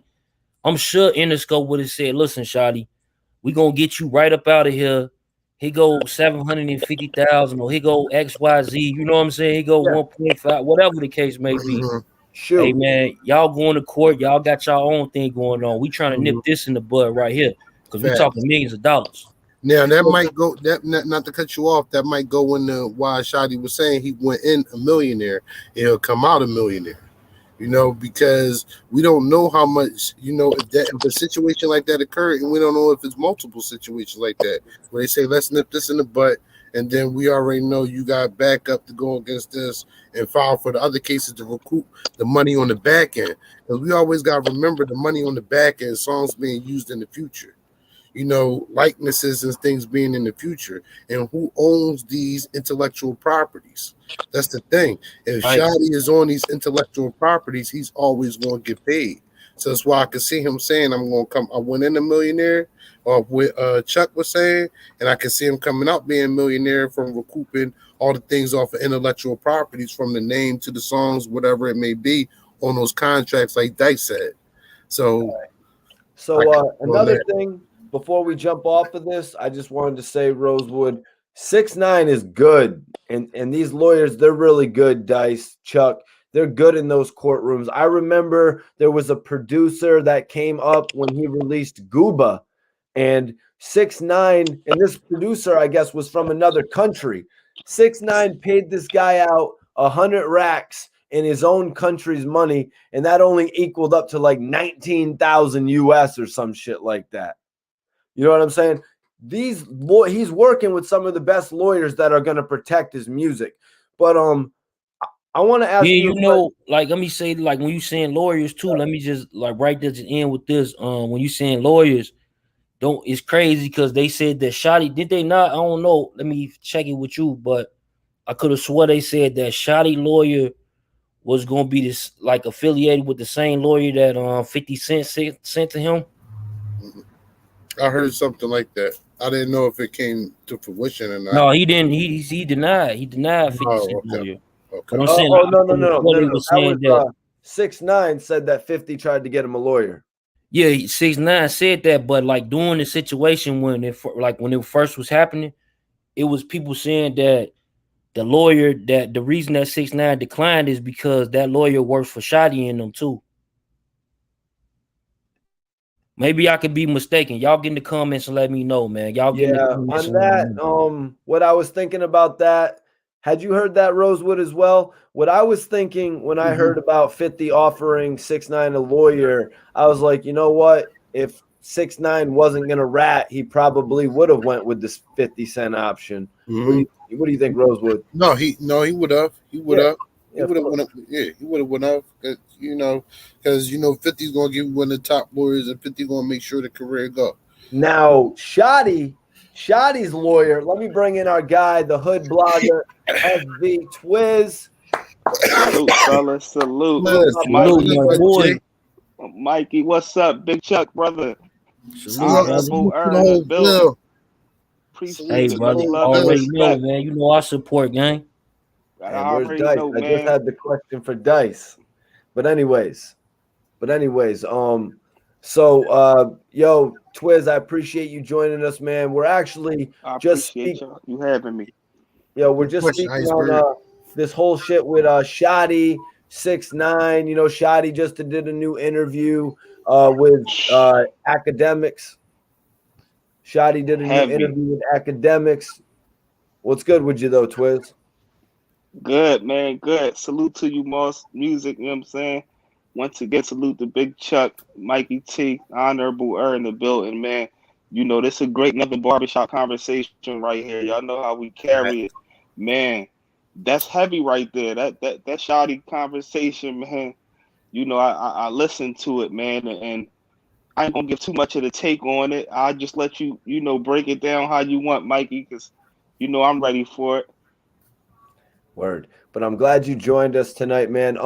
Yo, Big Chuck, have you been playing into this Cassidy Tory Lanez beat situation, man? I wanna go back to it. No, because here's the thing. Like, he already once Tory Lanez said that I rock with you, and you know what I'm saying, like, bro, I get the inspiration from you, basically. You know what I'm saying? I forgot how the tweet went. But that's what he was saying. You feel me? Even the bloggers ran with it. So it's out there. You know what I mean? And then here's the thing, though. Cassidy still go at him. And then look, Tory Lanez admitted that he got that line from that nigga. So you know what that means? He got paid from that line. You feel me? Bro, don't know about rappers. Would you let it slip, Redwood? Rappers don't let stuff like that slip. No, because you might see now Cassidy is smart.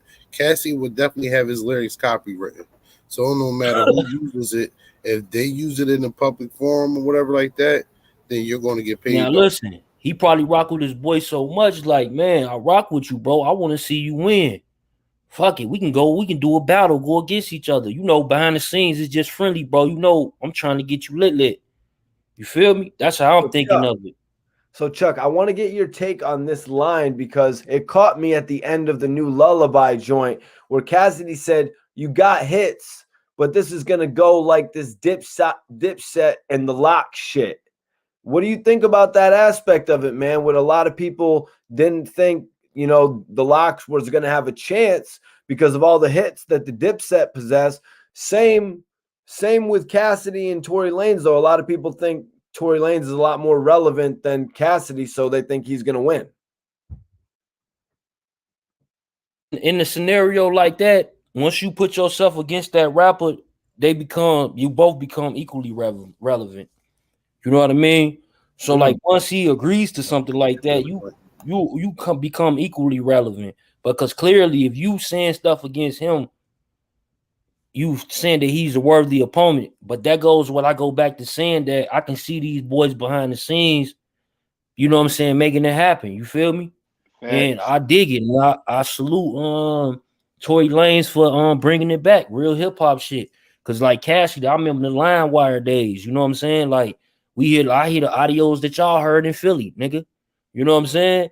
Because I heard this shit on LimeWire. You know what I mean? They used to have the downloads and shit back in the day. But and the same thing, I'm sure Tory Lanez came across these same, you know what I'm saying, things, you know, because then became the bootleg era where now they got it on the tape. You feel me? They got it on the CD. So let me bring our guy back in. I got Dice back in here, you guys. Now, Twiz, you had heard Lullaby. Twiz, you pretty much heard everything in this. You know what I mean? From perjury to plagiarism to Lullaby. What did you think about that line when Cassidy said, you got hits, but this is going to go like the Dipset and Lock shit, man? How'd that line catch you? You know, how it caught me was like, bro, you got the commercial stuff down pat, but when it comes to these bars, you know what I mean? I'm a spitter. I can rap. I might not make the best songs where people can dance to and do this and that, but I can rap my ass off. That's how I took it. And Dice, earlier we were talking about Tory Lanez versus Cassidy. Do you think this has a bit of a theme of like the Dipset versus the Locks to it, where Dipset has all the popular music, but the Locks had that gritty, edgy lyrics? I mean, yeah, Cassidy, like I said earlier, man, Cassidy is a GOAT, but y'all can't sleep on Tory Lanez, man. Did y'all hear Tory Lanez battles? Did y'all go into Tory Lanez battles? Like, did y'all see when Tory Lanez battled Jordan Lucas? Like, Tory Lanez is really like, he really does this shit. Like, know what I mean? So I really believe that Tory Lanez is going to come and like really try to speak to his soul, because that's what he does. Y'all look up after this, you can look up the battle with Tory Lanez and Jordan Lucas. Tory Lanez destroyed it. And then even he did a Tory Lanez and Don Q. Like, so like I seen Tory Lanez really like attack in a certain way that I was like, nah, he's like nah, I mean he really does that. But I'm not going to say that he's fucking with Cassidy as far as bars and lyrics. Cassidy is a GOAT. You can't take that away from him. But Tory Lanez, he going to talk to him. If Tory Lanez was sparring on one of them Drake tracks, he going to talk to him. On some Canada shit, he going to talk to him. I ain't going to cat. All right, so let me go into some of the lyrics before I get all your thoughts on this. So Cassidy released the third joint, and it's got a lot of people wondering, is this him finishing him off? Is it just another setup record for more? Let's get into some of the lyrics here. Cassidy said, I can't believe all my raps you be stealing. Before you did that, I was actually chilling. You cannot take from a natural villain and think that it won't be an actual killing. Yeah, this year's mine, getting chicken, take up my spare time. And I share time with my old gats because we go back like your hairline. So let me start with you, Rosewood. Cassidy said it right there.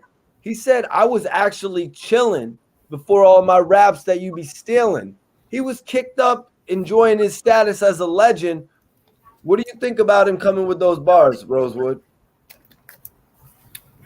The first thing I want to say is Cassidy came right, because being a guy from Philly, it's all about lyrics. And I go back to what, Ghostface said on the first Wu-Tang album. I don't want nobody sounding like my shit. I don't want nobody sounding like my crew shit anytime, ever. So in Philly, we take that like, all right, you can pay your homage, but pay your homage in another way, not with my lyrics. Because in Philly, we're about the lyrics. And where Cassidy came from, and we can even go back and look at how Cassidy started off and then how he made mainstream. So we can look at it like, is Tory Lanez come up bigger than Cassidy come up? Cassidy's saying, like, I've been there, done that, reinvented myself several times. Like, you ain't even get to the fall off part where you got to reinvent yourself. So when you're using my lyrics, I look at that as you're sponging, not paying homage. So Cassidy is taking it like, no, I really battled people in the streets. It wasn't none of this internet stuff. I really had to go around word of mouth. They had to come to the city of Philly and recruit me. Rough Riders had to come down from New York where there was nobody else coming from anywhere. So people forget those things, and I think he's trying to remind people, and not only people, but Tory Lanez too, and other artists, like, you pay homage in other ways, not by taking my lyrics. Now, Twiz, I want to bring it over to you. Cassidy sort of gave us an explanation as to, why he wasn't coming out, putting out the big records, why he had started chilling out. He said he was actually chilling, but the lyrical stealing of Tory Lanez brought him out of that sort of retirement. How do you feel about that narrative that Cassidy is painting? Well, one thing for sure, two things for certain. Anybody that know anything about Cass, since we all know him on major platforms for rapping, is that he's a very competitional guy. He pretty much won at a lot of people. So, at the end of the day, some people, other rappers might have looked at it as homage. Some might not have responded. But Cass gonna look at it as an opportunity. He's one of the most challenging rappers in the industry. Period. I know he's not super active. You know what I'm saying? He might not have top videos and all that right now. But Cass is somebody that would battle anybody in the industry, bro. Like, or out the industry. You see how he jumped on the stage, bro. Like, he's a very competitional rapper. Facts. That's just what he do. Cass was known for that. Like Rosewood said, man, we remember them Bro and Ollie battles and things of that nature.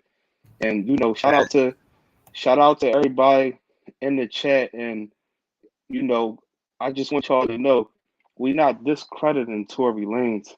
That would be like discrediting Dipset. Just because the locks wipe them out, don't make them bad artists. It don't mean that they can rap.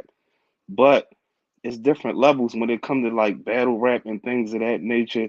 Like Tory Lanez, he can rap, but if you put both of them and lock them in a small room and they gotta go 5 rounds, you think Tory Lanez gonna get over on Cass? So let me bring it over to Death of the Clout Chaser. Big Chuck, how do you feel about it, man? How do you feel after hearing me say some of these lyrics from Cassidy's new joint, Lullaby? How do you feel about hearing some of these lyrics, man? Man, like, when it comes to me and Cassidy, you feel me? Like, shit, I really rock with Cassidy. Like, Cassidy, like, I'm talking about, I rock with him. Like, he a part of, like me. You feel me? But at the end of the day, I don't know what it is. Like, maybe like, they ain't drill me in to listen to certain beats or something. But like, it's just like he be making bad beat selections. You feel me? So the way he get his point across, it don't be the same. You feel me? So like, of course, like, okay, you probably listening to it. Some people probably, I'm not saying you, matter of fact, I'm not even saying you, but some people can probably listen to it. And like, I could too, where it'd be more so like he going a cappella. You feel me? But once I start to hear that beat, it just mess up my energy sometimes. You feel me? So like certain drums and shit like that, it mess up my energy. Like, I need to hear Cassidy, like, he need to be like, if Cassidy do a whole mixtape just gangster nigga shit, he ain't gonna get paid in the sense of off the damn songs. You feel me? But if he just gangster niggas beats, like, yeah, Cassidy on this shit and do that shit just like them niggas do it, but do it better. You feel me? On every song, 16 songs straight, that nigga be back at the top. And tell him I told you that shit. You feel me? Now, on the show level, he gonna get paid. On the monetization later on, he gonna get paid. People gonna be back in tune. But he gonna have to take that L on that, man. I know everybody want to be independent, but go ahead and jack them niggas beats, man. The 2021 version. You feel me? And go in on their ass. You know what I'm saying? Show them niggas how they do their songs. You do it better. But other than that, bro, I don't really be having too many comments to say on Cass because I just like him so much. You feel me? And I don't want to say nothing bad about him. You hear me? All right, Big Chuck. Appreciate that perspective, man. And let me bring it over to Dice, man. You know, Cassidy said that he's been getting chicken. You know, getting chicken, it takes up his spare time. And I share time with my old gats because we go back like your hairline. What do you think about Cassidy taking so many shots at Tory's hairline, man, when it comes to the battle? That shit funny. That shit funny. I ain't gonna cap. That shit funny. That's what it is. But like Chuck said, man, that's what I think it is too, the beat selection. But Cass, like I said, what Cass is gonna do, if Tory Lanez come at him on some Tory Lanez shit, because you know Tory Lanez is gonna pick like a Rick Ross type of Drake type of pound cake type beat. And if Cassidy come back at him with that same flow, Cassidy is gonna destroy him. Because he's not fucking with Cassidy bar for bar. But like he said, Tory Lanez is gonna pick a beat that's gonna be slow and quiet where people could kind of hear him. Like, I already know how he gonna do it. You know, he gonna do like a 2001 diss record, as the bro was just saying. You feel me? But yeah, man. Dice, let me bring it to the next lyric so I can get your take on it. But major salute to Paris Todd, $1.99 super chat. He said, salute to the panel. Appreciate the gems. Salute always. Salute Paris Todd. That's one of my mods right there. Salute gang, man. Major salute to Paris Todd. And salute to Chinaman as well. Chinaman, much love. Chinaman, salute. Salute, family. Salute. So let's get on to the next bunch of lyrics, you guys. I only chose the best, you guys. So Cassidy went on. You out here lying. I've been telling the truth when I'm in the booth. You not fitting to shoot when you ride up. I get you tied up like a business suit. That diss was cute, but you kept it short like your height, yo. It's aight though. Your head look like it got Botox, and your face looks like it got lipo. If we fight, bro, good night, bro. I'm teeing off like a typo. Let the right go, then the left hook. Bitch, you can get your last breath took. Nigga said he said I'm teeing off like a typo. That was a ball. Right, facts. Facts. That one went over my head. Yeah. Do you get it? It went over a lot of people's head. No, you're gonna have to explain that one to me, Dice. Break off. All right, so he say he teeing off. You know, teeing off mean like I'm teeing off. So he's saying like he teeing off like he typed the letter after, like, you know, a typo, like he typed like the letter like T-ball, Dice, like you're playing T-ball. No, like he typed the letter after next to the T, like I'm teeing off like a typo.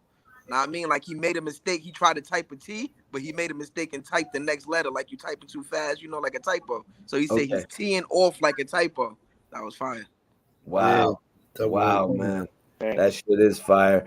Twiz.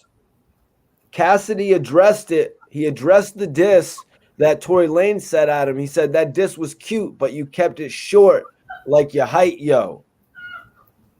What'd you think about that? I feel like he talking, you know, directly to his soul.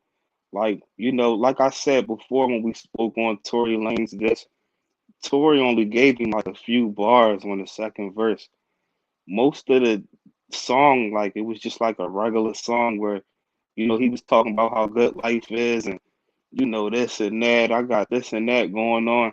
It was only a few bars directed straight to him. And that's what I was saying before with, like, if you're going to go at Cass, You have to talk to his soul. You gotta get, personal. You gotta go in and you gotta get under his skin.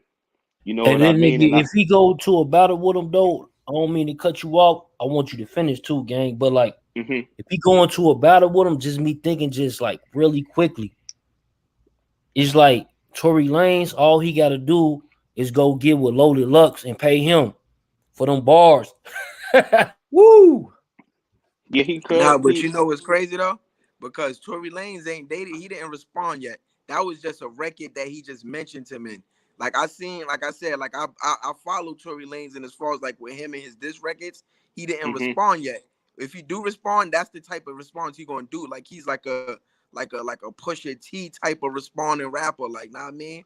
But at the end of But the day, yeah, he just ain't respond yet. But I want that to happen. That's what I'm waiting for. I'm waiting facts. for I that to thought he happen because I responded know. on the song and shit. I ain't listened to it. Well, I thought no, he. no, Chuck, Dice means he threw a couple jabs at him, but he's saying in regard to Tory Lanez doing what you said and making a full blown out diss track.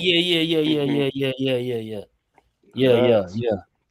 Yeah. Cause like at the end of the day, if he get with Loaded Lux, and I'm giving you that, Tory Lanez, I'm giving you a way That's out, crazy. nigga. Nah. You better go holler at him because at the end of the day, keep that shit in the community, man. For real, part of the culture. But I'm telling you, get with bro, and y'all sit down, y'all go back and forth. You don't gotta write your shit. Just go back and forth with bro. And Tory Lanez definitely watch your shit, Mikey T, because if he know who Cassidy is, he watch your shit. On game. Mm. Well, you Facts. guys know I actually had an unfortunate meeting with Tory Lanez one time when he was working with my girl Trina. You know what I mean?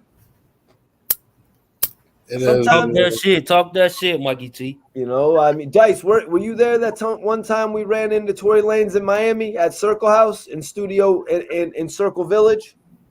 I wasn't. Wasn't. He was. I don't really want to get into it, but Dice, you're in LA, man. You're in LA, bro. Cassidy at the end of this verse, he said, it's all right though. Your head looked like it got Botox and your face looks like it got lipo.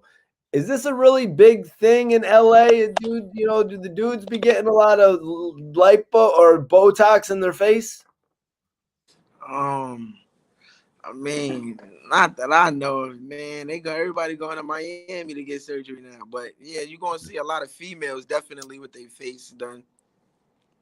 Yeah. But I mean, so when you say you don't know, so does that mean when you literally see somebody in their face, you can't tell if they've had it sometimes? Yeah, I wouldn't know. I ain't really looking at a dude that hard, but like, nah, man, I don't really recognize it. Like, nah, Rosewood, I never noticed it. Rosewood is saying that line. Is Cassidy looking at Tory Lanez too hard? No, because he's looking at him as a straight industry dude. Nah, that's and all dissing. the like Dissing. it's disses. It's saying you're an industry dude and everything about you is fake. Everything is about you is industry. It's like, we know what your gimmick is, and you're not gonna pull the gimmick on me. Like, Twiz said Cassie has a level of competitiveness in him. And he's not going to let those little things slide. He look at that like you doing little slick jabs. And if I let you get away with this, who knows what you're going to try next? So that's the thing. Even with Tory Lanez, the track that he did, and I said it in one of the last hours, I think when it first came out. I said it's like he got the 102K and got the Meek Mill package. The beat, the flow, everything, it just sounded like Meek. Even when he started going at Cassidy about Yeah. it sounded That's just one of like his Meek. influences. And I'm like, no, and that's cool to be his influence, but don't use that in a diss against Cassidy. You're gonna make Cassidy that's what he really does. coming at you now. Hey, Facts. bro, but I ain't Not gonna to lie cut though. you You off, put Yeah, bro. me that's a up fact. against Cassidy, I'll kill that nigga Cassidy. Yeah, like not to cut y'all off, but that You know nigga why? Tory Lanez is a copycat and rapper, bro. I ain't gonna lie. Like if all his songs is gonna sound like somebody, like now I mean if he raps like if you hear if he picks a slow beat, he's gonna pick a certain beat. Like it's like almost like he goes on YouTube and be like Tory Cassidy type beat, and then start spitting like Cass, or he'll go like he's a good mimic rapper. Like he's a great mimic rapper. Like no, but listen, bro. Remember I told you about Cassidy beat selection? Yeah, yep. That's what he did. He put Cassidy shit on good beats. He's smacking. But exactly. he used the whole Meek Mill flow and the beat. Meek actually rapped off that beat several times. So even if he's a copycat rapper, then I should see him mimicking Cassidy and then manipulating Cassidy's rhyme schemes and all that to make Cassidy look dumb. So that's where I think he will be great at mimicking Cassidy and basically making a joke about it. Yo, guys, my bad. I want to give a shout out to Greg. I want to give a shout out to Gregory Grass. Salute. He sent the Greg J. Definitely appreciate him. Obviously, I appreciate everybody sending in super chats, man. And Rosewood, he asked for your PayPal. Do you have a PayPal, Rosewood? No, a Cash App. But put it in the chat if you could, Rosewood, for him. But let me get back into this. Let's get it. So Cassidy went in a little bit further. He said, "Look, Tory, you gotta hate how you look, Tory. All them bars that you took, Tory, you should have sung on a hook for me. You shook, Tory." Yo, Twiz, right there, what we were talking about on our last stream. On our last stream, Twiz, before this record came out, well, Twiz said this one could have been in the tuck for a second. Cassidy be working like that. But we addressed on this stream, on this channel, Tory Lanez could have avoided all this by singing on a hook with Cassidy. What do you think about him actually bringing it up on the track, man? Man, I just find it's crazy, bro. Like you said, you know what I mean? And to be more clear, Mikey, you brought that up. You know what I mean? You brought it up like, why wouldn't he just do a song with Tory? I think that would have been dope.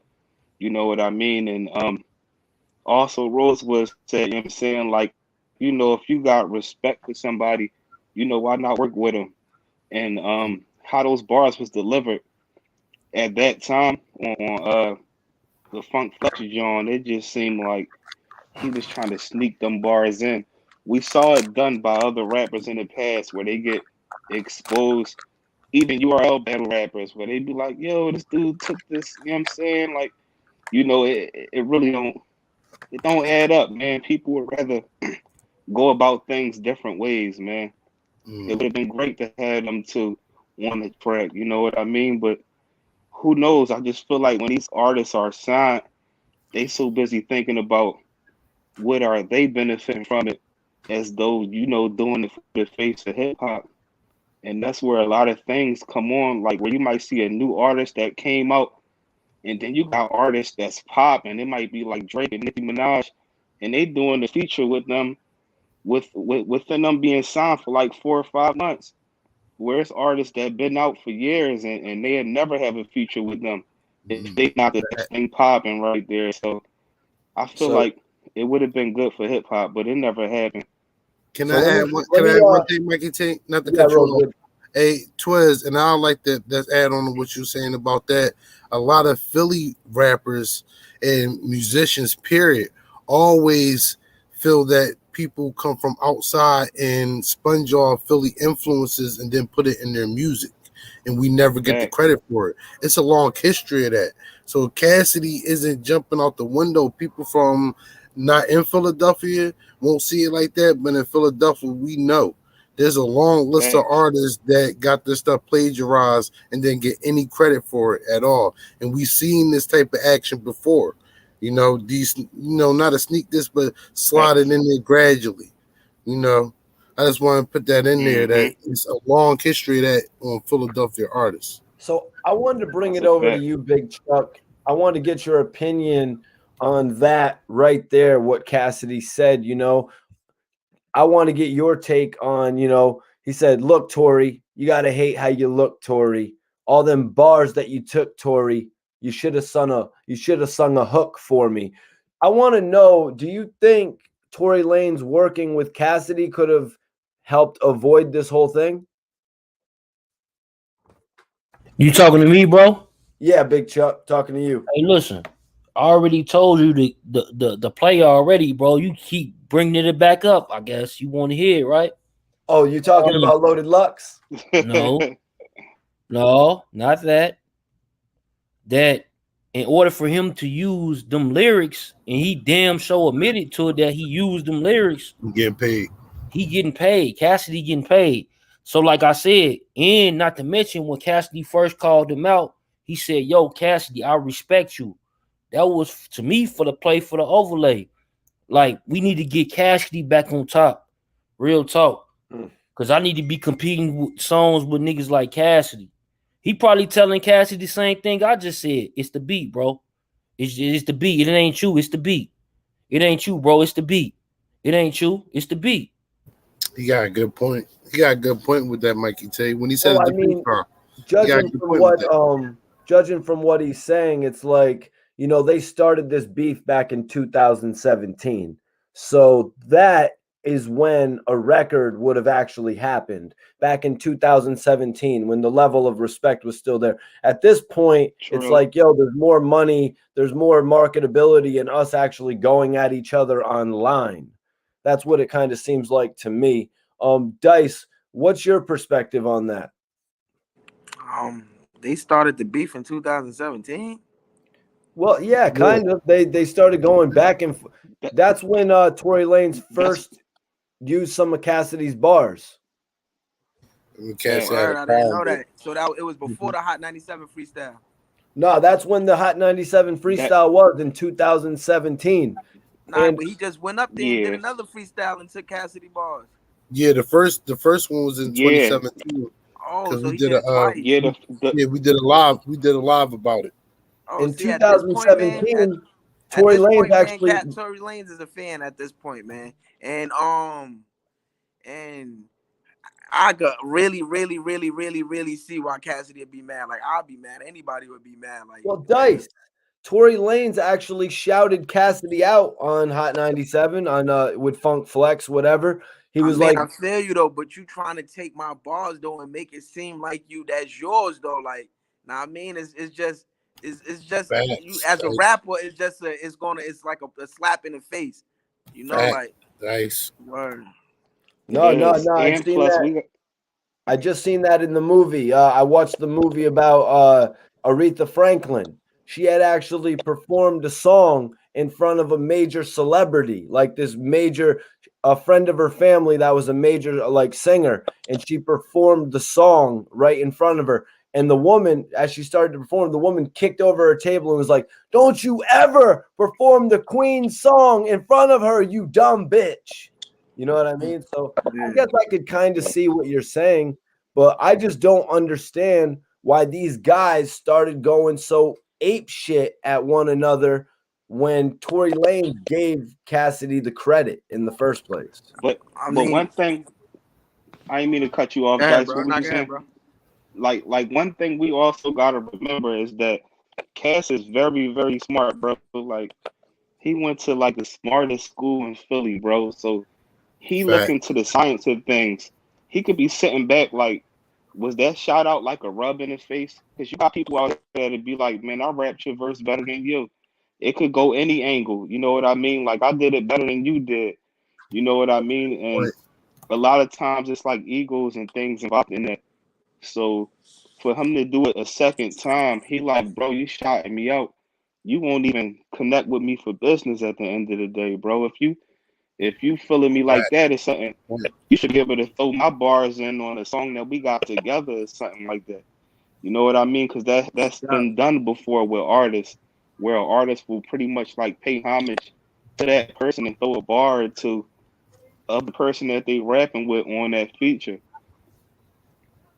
Yeah, and just from seeing it experience-wise, like we've heard, I did an interview with Hot Boy Turk. He had a song with Lil Wayne and Kodak Black, and he told me, he was like, yo, the song didn't do nothing. The song was here today, gone tomorrow. So in respect to what you were saying, Big Chuck, honestly, yeah, these two going back and forth, it puts more longevity on the light of both of them. Like, now, this is our third stream now, Twiz, talking about this. You know what I mean? Facts. We would have never done this in another point. You know what I mean? Facts. For the coaching, man. Do it for the coaching, man. Do it for the coaching. Always Definitely. for the coaching.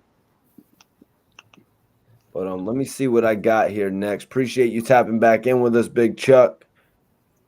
But yeah, so let me see. I had some more. So he said, "You shook, Tory. I know you're not gonna come look for me. I'm a crook, Tory. I let it spray and I never play by the book, Shorty. Look, Shorty, you dumb as hell and you young as hell, but you look 40.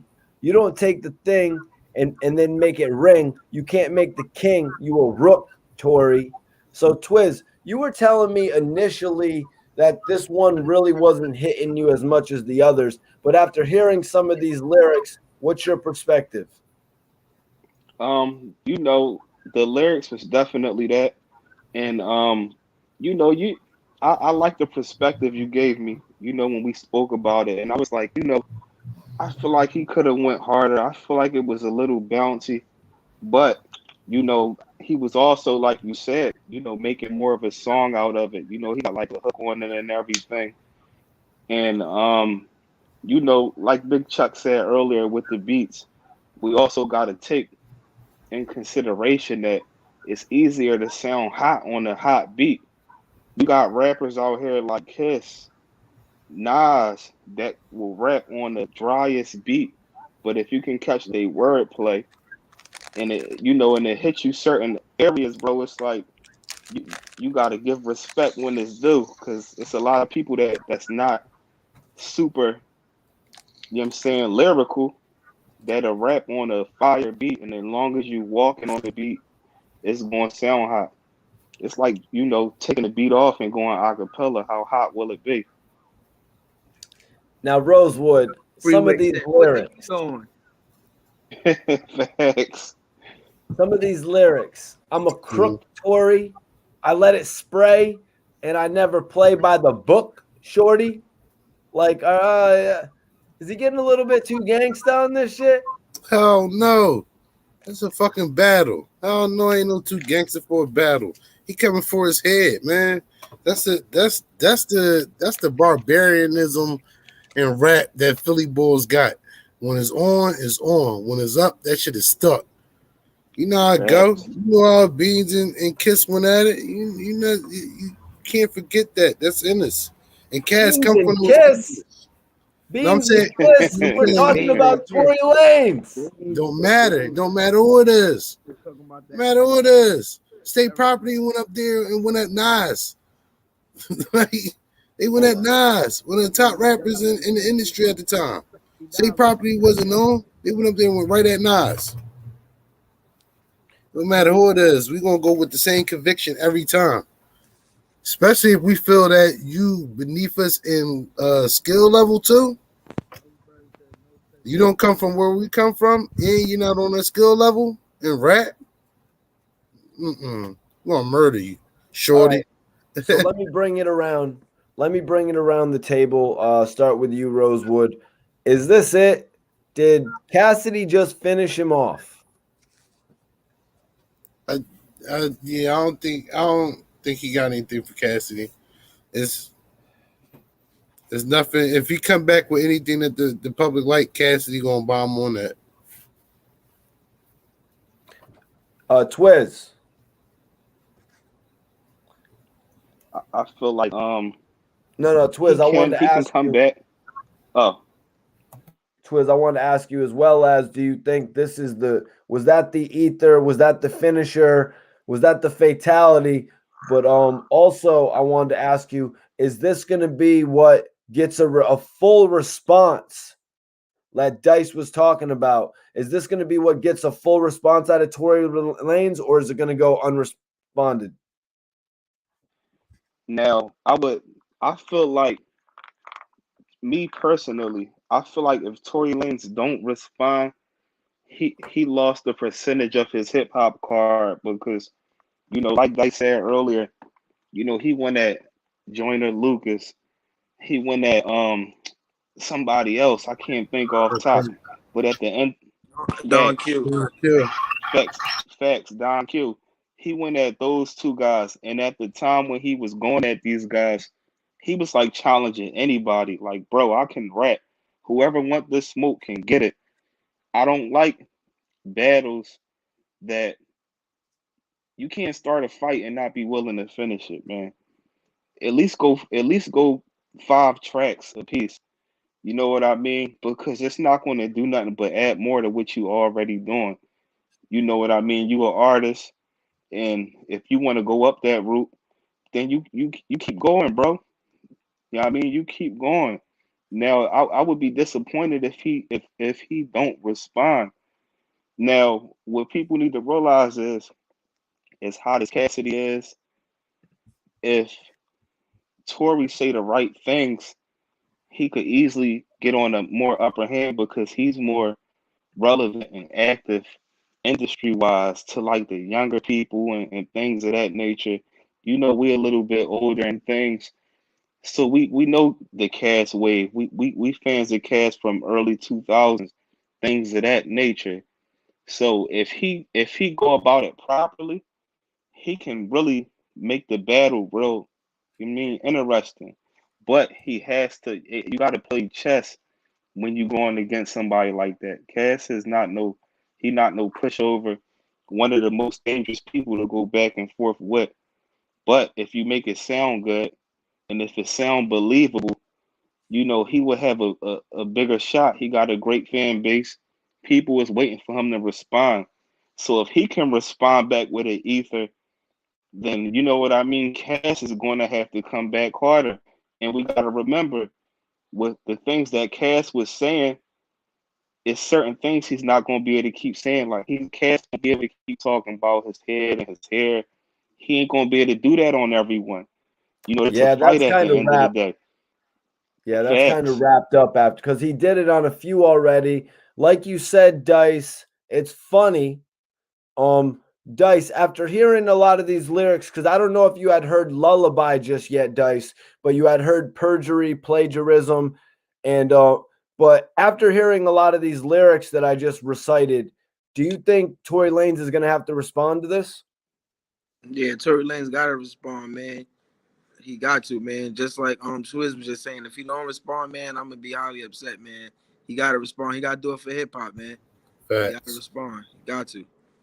Facts. Dice, And if he don't, then like yeah, if he don't, then it's like you ducking, like you ducking. Like the bro was just saying, like you going at you was ready when everybody else you was so I take anybody on. At that time he was in his bag, like I take anybody on, whoever wants to step up, what's up. And I mean that when somebody like Cassidy, somebody that could actually damage your career, step up and you quiet, that's not a good look. No, that's a bad earth right there. Yeah, this is like some Pusha T. Definitely. Yeah, this is like some Pusha T Drake type shit. But Yeah. Dice, when Tory Lanez did the video and he had the couple 4 bars, or maybe I don't know how many it was, when he had the few bars at Cassidy, do you think Tory Lanez was thinking that was going to be enough for him, or do you think what was he thinking? He was feeling like he's too good to respond. That's what that was all about. That was just like I've been mentioning you on a song. I'm stunting in this video. I'm not thinking about you, but I'm gonna say even when he mentioned him, it was on some shit like that. Like I ain't worried about you, nigga. Like, know what I mean? But Your career's in a that's casket. that's not the road. That's not the way that's not the route he need to take, man. He need to get up on his job and respond. Like you respond to Don Q, you can respond to Cassidy. Word. Facts. Rosewood, did you want to touch on that at all, man? I just said it. Like, Pusha T gave Drake problems. Pusha T put a chink in, Drake's armor, to the point where people are like, holy shit. You know what I mean? This is a similar level to that, man. You don't mess with Cassidy without coming out of it on, you don't come unscathed without messing with Cassidy. True. And it goes, and, Twiz is absolutely right. Great point. And Dice made a great point following up on Twiz that if Tory doesn't respond, it takes some of his hip-hop credibility away, because now it's looking like, were you just sponging all this whole time? Do you really have this amount of rap talent? Or were you just sponging and not really paying homage or whatever? that's sitting, studying, and sponging, and going from there. You know, not being a copycat, being a sponge. That's all it is, and using it for your own personal gain. So if you're going to come at the Don Qs and the younger guys that rap, the guys that really rap, you know, that you definitely look up to, you got to be ready and prepared to go all out. And like I said, it's just the Philly thing. We going to keep going on you. We're going to keep bombing on you till you don't want no more, till you put up the white flag.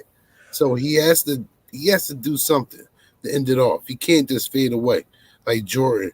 He just can't fade away like Jordan in the post, because then it will look like that's a bad joint right there. All right, Dice, before we move on with this, I wanted to ask you something, but I totally just lost me. So we're gonna move on to the point that I was just making. What if Tory Lanez comes up with a #1 hit record, Rosewood? That could, if he has a hit record tomorrow, I mean, that could sort of make us move on from this. No, I don't think so. We ain't gonna forget about it. We ain't gonna forget about it, because at the end of the day, it still was epic. I still like the first song, even though it's like a Meat clone. I like it. I like Cassidy's response. You know, I like how it went. So now it's really a battle. You really have to either win or go home. Because you gotta finish this out first. You gotta finish this out. What does our guy Greg mean by this? What'd you say, Dice? Sorry, Mikey T. He got a lot going on that could kind of take the spotlight off of this, with him just going to court, you know, and him just well, he got a lot going on to where he could say anything that could bring some attention to take that off of this, which he's doing. But at the end of the day, people are still paying attention to this battle right here. People want to know what you got to say. People want to hear responses. So, Jose Rodriguez said, respect to Rosewood, Twiz, Mikey T, and Payback Dice. Great forum tonight as well. That's right, MFer. You better pay back Dice. Always. Yo, Dice, you need to run with that as a project. Payback Dice, maybe? Yeah, sounds good. Maybe not. But this is what I wanted to ask you. This is what I wanted to ask you, Dice. Going back to 2017, when Tory Lanez actually said Cassidy was a legend. So Cassidy's people reach out to Tory Lanez. Why do you think we could have never got that record back in 2017? Why did Tory Lanez not show up on a hook for Cassidy? For crying out loud, Cassidy had the king of hooks. Yeah, I don't know, man. He probably, man, people's schedules be different, man. Like, he's a busy guy, so he probably wasn't intentionally. He probably didn't get around to it, and that wasn't his fault. But Cassidy feel like, all right, because Cassidy never said nothing about him not doing a song in 2017. But it's like, you don't do the song and then you go on the radio and then steal some more of my bars. Now that's a problem. Like, you forgot about the song, but you remember to steal my shit. Excuse my language. Well, good point. Maybe there was never a song proposed. Like you said, scheduling conflicts. I don't know. I would see that being the thing. I can only see it being Tory Lanez camp, maybe saying, "Oh yeah, Cassidy. There's no point in doing nothing with him right now. What does he have going on, or whatever like that?" As far as music wise, so I can see his team maybe saying that Tory Lanez wanting to do a song, but his team saying it's not worth it. And like they said, it's conflicted with our schedule. They give you a list of things to stop it from happening. So it could have been definitely a strong possibility that was an option on the table, and Tory Lanez might have had really control over the say so, over the budget or even put the time frame. Yeah, Chinaman says, pointing out the obvious, Tory Lanez probably didn't think Cassidy was relevant enough back then. That's probably what Tory Lanez was thinking. He was like, yo, this is my moment. I can't go back and work with a quote unquote legend. Maybe he's a Tory Lanez obviously doesn't think he's a legend. Tory Lanez said, compare my prime to your prime. It's uncomparable. What are we going to compare? Some Smack DVD appearances? He went far, Dice. He ain't go far enough because he It's Cassidy. No, Tory Lanez, because okay. Because Tory Lanez need to do his homework on Cassidy. Facts. Well, I mean, honestly, he has to do his homework if he's saying Cassidy's prime was a Smack DVD appearance. No. Yeah, he's bugging. He done lost his mind. But I'm saying, though, he knows that he's just trying to be funny.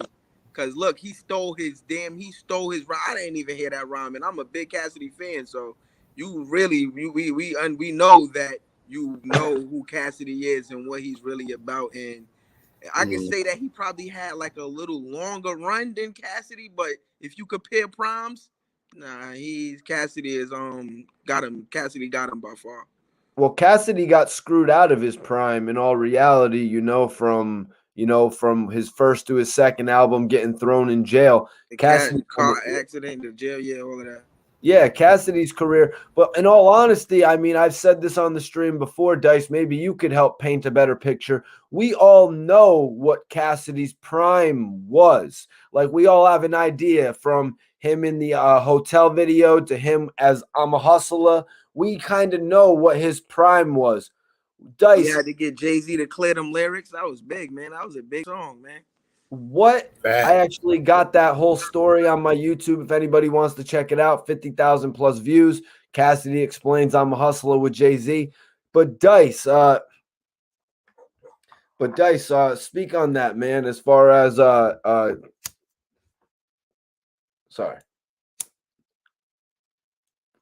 touch on that a little bit further, though, man. If you can. Let me get a lighter. What? Tell me. Touch on what, bro? No, just touch on the whole situation. Oh, yeah. My question for you, Dice, was what was Tory Lanez's prime? Is what I basically was asking you. Tory Lanez's prime. Tory Lanez's prime was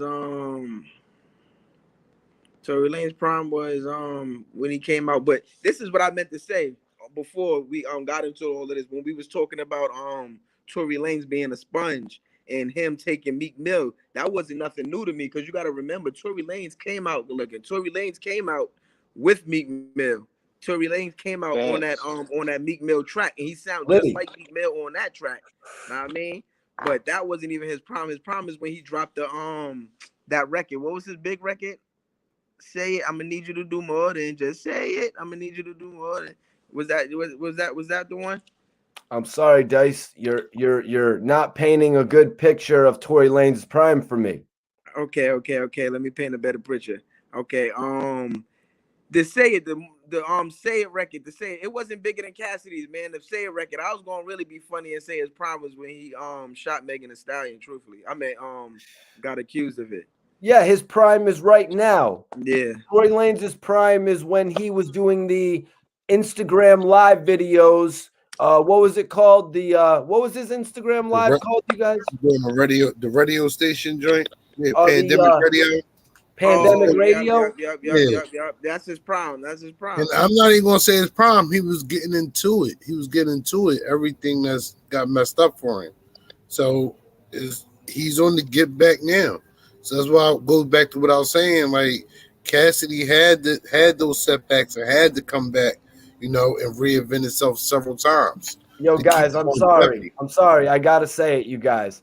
I think from what you're saying, Rosewood, Tory Lanez was heading towards his prime right now, being in his prime, selling records in his prime. Tory Lanez might have shot himself in the foot with this one.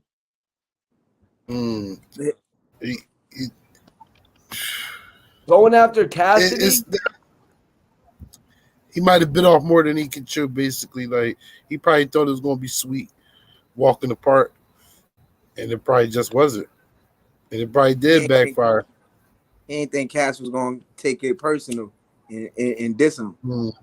He didn't do the record, Dice. That's what I'm going to keep going back to. If he would have just done the record, the man has a hook from R. Kelly. You know what he wants. He wants a damn hook. Twiz, why couldn't Tory Lanez give this man a hook? Is that a story? Because Tory Lanez think he bigger than what he is, man. I'm just gonna put that out there, bro. Like, it's a different day and time, man. It's the internet era. Mikey, you told us a story about, and I don't want to put the whole story out there, but when you had a convo with Tory Lanez, you know what I'm saying? And it was something that was said, and his response was like, "What?" Like, so he just feel like he better than everybody, and I feel like that he feel like he's on a higher level than what he really is. Is he talented? Yeah, he talented. But we talking about a guy that sing and rap. You know what I'm talking about? Like, and We're to talking compare about a primes. guy who apparently, Chris agrees with you, Dice. He says Tory is a sponge. I agree. Sounding like Tupac and Drake. Etc. Facts. He sounds like Tupac. A sponge. That's what I said. It's a sponge. Yeah, not doing homage sponge. Yeah. You corrected me on that too, man. He ain't a copycat. He a sponge. That's a fact, Rosewood. He a sponge. I like that. You know what I mean? I think he has an amazing musical talent, as we all. Nobody disagrees with that. Oh, definitely. But this timing is horrible. This timing, I got to think about where this timing goes back to. This is one of the worst timing in hip hop because Tory Lanez, shit, maybe he's doing it to get everybody to stop thinking about the Megan Thee Stallion shit or something. But Tory Lanez was really on to something before he caught all this controversy, you guys. I don't think it's going to hurt a movie star. I think it's going to take away what he was originally going to have. This guy had 300,000 people showing up in his live videos. Yeah, he was on a new wave with that pandemic radio. He was booming. He was booming around that time. And it's just unfortunate that he had the situation that he had and it slowed it down, and now he's coming back, but I think he probably thought it was a good idea at first. I don't think it's such a good idea now that he came back as. Because he should have just ignored him. Yeah, he was better off doing that and then making hits. Now that's where the hits come in at, Mikey say, where he doesn't know him, he just making hits. But he wanted the battle. He wanted the battle. So once it get hot, don't jump out the kitchen. You gotta stay in there. He's cooking something up from what Dice was saying. The fact that he went at Governor Lucas. You know what I mean? He's got to be cooking something up. I hope, and it better be proper. It better be proper because Cass is going to still be on his top, and this is just helping Cass out. With him doing the battle thing, he's taking on industry guys and he's taking on battle rappers. So it's a real good look for Cass, and it's a good look for the city of Philadelphia, man, showcasing their talents. So Dice, speaking as a rapper, Dice, Meek Mill went up to Funk Flex and addressed all of his beef. When he was going through some shit with the game, I want to say. He actually went and used the Funk Flex platform to address a lot of his beef, but also spit a lot of dope bars. Do you think Tory Lanez could potentially take this route and go back up on Funk Flex and this time diss Cassidy and all them? I don't think he'd do that. If anything, he gonna do a song. If anything, Funk Flex is gonna call Cassidy up and have him go in on Tory Lanez. Why do you? If anything, that would be a next move. Cassidy going on Flex because Tory Lanez just came off of there. So all of this bars Cassidy spitting right now, it's about time for Cassidy to do a Funk Flex freestyle. Why do you think? When do you think it's going to happen, Dice? Do you think it's potential? You think Flex is thinking like that? I don't know. 9 times out of 10, man. I mean, after this interview, 9 times out of 10, he'll probably reach out to him if he see this interview, if you see this live stream. Man, I'm surprised he hasn't already. What do you think about that, Twiz, Right. man? That's an aspect we haven't explored. Does Cassidy go on the same platform where the man used his bars and the man actually shouted him out in the past? Facts. That would be a major chess move. That would be a major chess move. That would be real good for the culture. Because we know Cass gonna give him like 12 minutes. You know what I'm saying? Where it's just everything is direct. Haymaker, punch. You know what I mean? So that would be good for the culture. Definitely good for the culture. And people don't. Some people just do your homework. It's definitely all over YouTube. But Cassidy and a lot of Philly artists already have lyrical exercises in this, going up to the studio and rapping for Cosmic Kev and Power 99, the Come Up Show. And if you ever watch the Come Up Show freestyles, they be going in. You hear Cosmic Kev like keep on going. 16-minute freestyles and stuff like that. So when it comes to that, Cassie already been in that arena. So that would be, he said, that would be the next logical, strategy to go on Flex and murder it. It should draw, be game plan. Draw Tory Lanez out as well. Like if Tory Lanez doesn't respond to Lullaby, this could be the next step in drawing him out. So what do you think, Rosewood? Is it just as easy as a text from Cassidy to Funk Flex Flow? Cassidy has his manager, Tech Funk Flex, seal the deal? Yeah, that easy. Come on, because Cassidy been in the industry too long. And they know Cassidy is not washed up, and it's controversy right here. So Hot 97, they want that. They want that. Hold on, it's controversy. That's a big aspect of it. Dice, maybe they don't want that controversy. Is it maybe politics could get involved? Maybe Funk Flex says, I got a great working relationship with Tory Lanez. Sorry, I can't do that, Cass. Do you think that's potential? Say it again. Flex don't care about that. Flex is for the culture. He's Flex. If it's about hip hop and it's bad, that's what Flex is for. That's what Hot 97 for. That's what them. Know what I mean? Drama King, DJ K Slay, they strive for that drama. Know what I mean? So Flex will actually be the one to promote that. He don't care. He ain't gonna let no relationship get in between the music. Nah, that's true. Facts. Damn. Twiz, did you want to add anything to that? No, exactly what Dice said. Funks would love that. You know what I mean? It's just about Cass reaching out to him. Cass not no stranger to Flex. You know what I mean? I'm pretty sure he would love that energy He right needs there. that right now, his platform. Facts. Because Cassidy is all over the top box, a world star. You know what I mean? He's the topic of every blog. He's trying to get back in this thing of making music. You know what I'm saying? He put out 3 albums in 2020 for crying out loud. So I think right now he's got the name and the buzz that he deserves to be up there on Flex. Facts. Greg, Twiz, Greg said he might go to Cosmic Kev. He gotta go to Flex. I don't think so. Gotta go to Flex. Yeah, he gotta go to Flex. Gotta go to Flex. Only with Cosmic Kev will only spin a song that's already put out if it's dealing with disses, and it can't be nothing too personal. Cosmic Kev pretty much, if y'all notice, like on the Come Up Show, he stopped doing that for reasons. For those of y'all that have been tuned in, y'all know why. But at the end of the day, Cosmic Kev don't really approve the dissing and beefing on tracks. Yo, major salute, Andy. He said, "What's good, Kings? Alabama checking in." Much love, Andy. Dice, I know you've toured. All over the United States, man. Do you have any Alabama story for us, bro? Did you get locked up in Alabama? Did you get some groupie love in Alabama? What's popping in Alabama? I was in Alabama.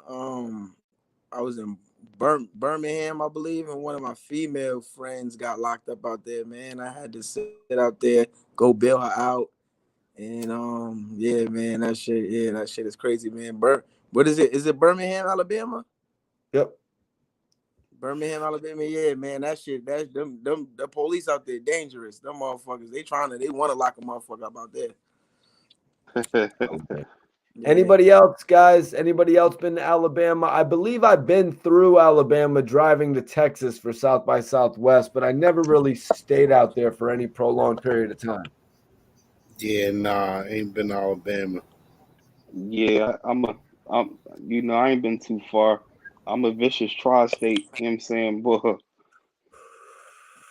What, you been through Maryland, Twiz? Yeah, I've been through Maryland. Definitely been through Maryland.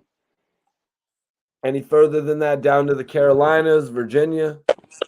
No, I ain't never been that far. Maryland, New York, Jersey, you know what I'm saying, was pretty much all I've been, you know what I'm saying?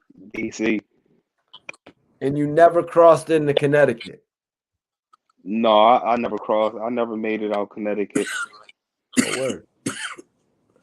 Andy from Alabama says, we respect Philly rappers down here. Much love. Appreciate it.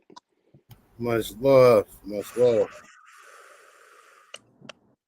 Christopher Goff says, I remember the Beans and Gill on 99 back in the days. Kev stopped all the rap beefs. There it is right there, Chris. Exactly what I was talking about. Twiz, did Cosmic Kev bring Beans and Gilly together at the station? No, it wasn't like that. It was it was back and forth. It was a point where they was over the phone call, you know, and things got real personal and serious, you know, something I don't want to speak on, but Chris know what happened and everything. And this is back when it was Cosmic Kev and Q Dizzy on the Come Up show. Let me see. Facts, Twiz, facts.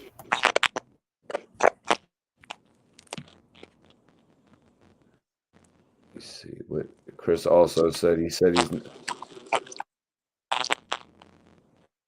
Yeah, I guess he also mentioned all the situations that Funk Flex has been involved with. Hold on. Little Kim situation, the 50 situation, the Lock situation. The Lock situation. Dice, what was the Lock? What was the Lock situation? You know the Locks versus Dipset, or the Locks and Puffy argument that was on Hot 97. Locks and 50. Locks and 50. Yeah, I don't really remember. Maybe it's just not coming to me at the moment. All right. What? I don't know if Dice is going to be able to tap in on this one, but Rosewood, Twiz, what Philly versus battle do you guys want to see? Rosewood, you want to kick it off? Well, yeah, I'll kick it off. You know, Joe and I definitely want to say what should can happen would be a state property major figures versus. That's what I want to say. Well, Rosewood, at least they didn't ask you your top 5 again. Hey, man. Listen, man, y'all know what it is. Twiz, let me bring it over to you, bro. And for everybody in the chat, we're doing open questions right now since we got through our 3 topics. Twiz, what's the Philly versus that you want to see? Well, Rosewood already said one. Other than that, I probably would have to say I would like to see the Figures versus Philly Most Wanted. Dice, let me bring it over to you to get another perspective, bro. What's a Philly versus battle that you would want to see?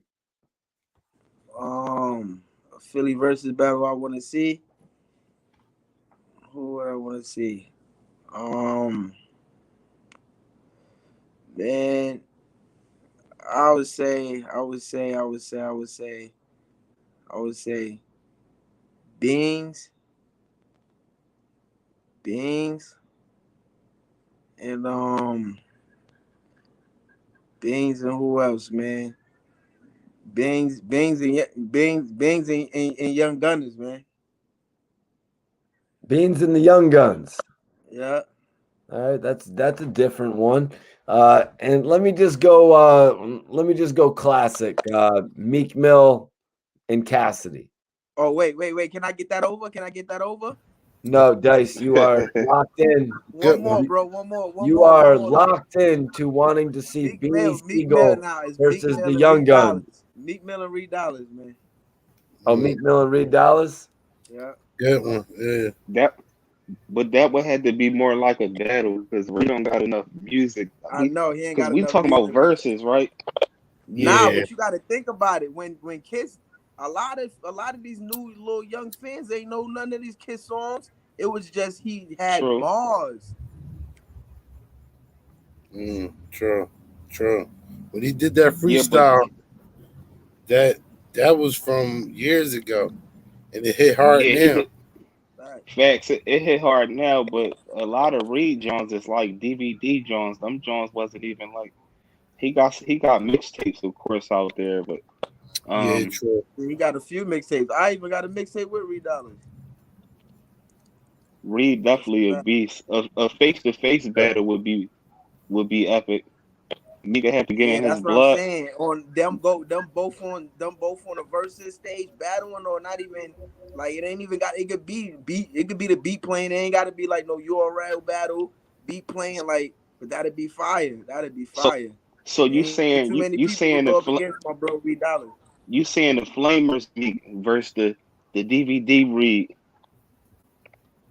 Yeah, for sure. I'm sure that would be a part of it. What'd you say, Twiz? I said the Bloodhound Meek. He couldn't be doing none of that. You know what I'm saying? He couldn't bring out none of his hits, man. It wouldn't be. It's too hard to keep up with that. Yeah. So, Twiz, you're saying you'd rather see Beanie Siegel versus the Young Guns? Dice said that one. Right, but I'm asking you. You would rather see that than Reed Dollaz versus Meek? No. It's hard for anybody to beat Beans from Philly. Like he's like, one of the top dogs from Philly. This is his young boy. That's like Bleak battling Hove.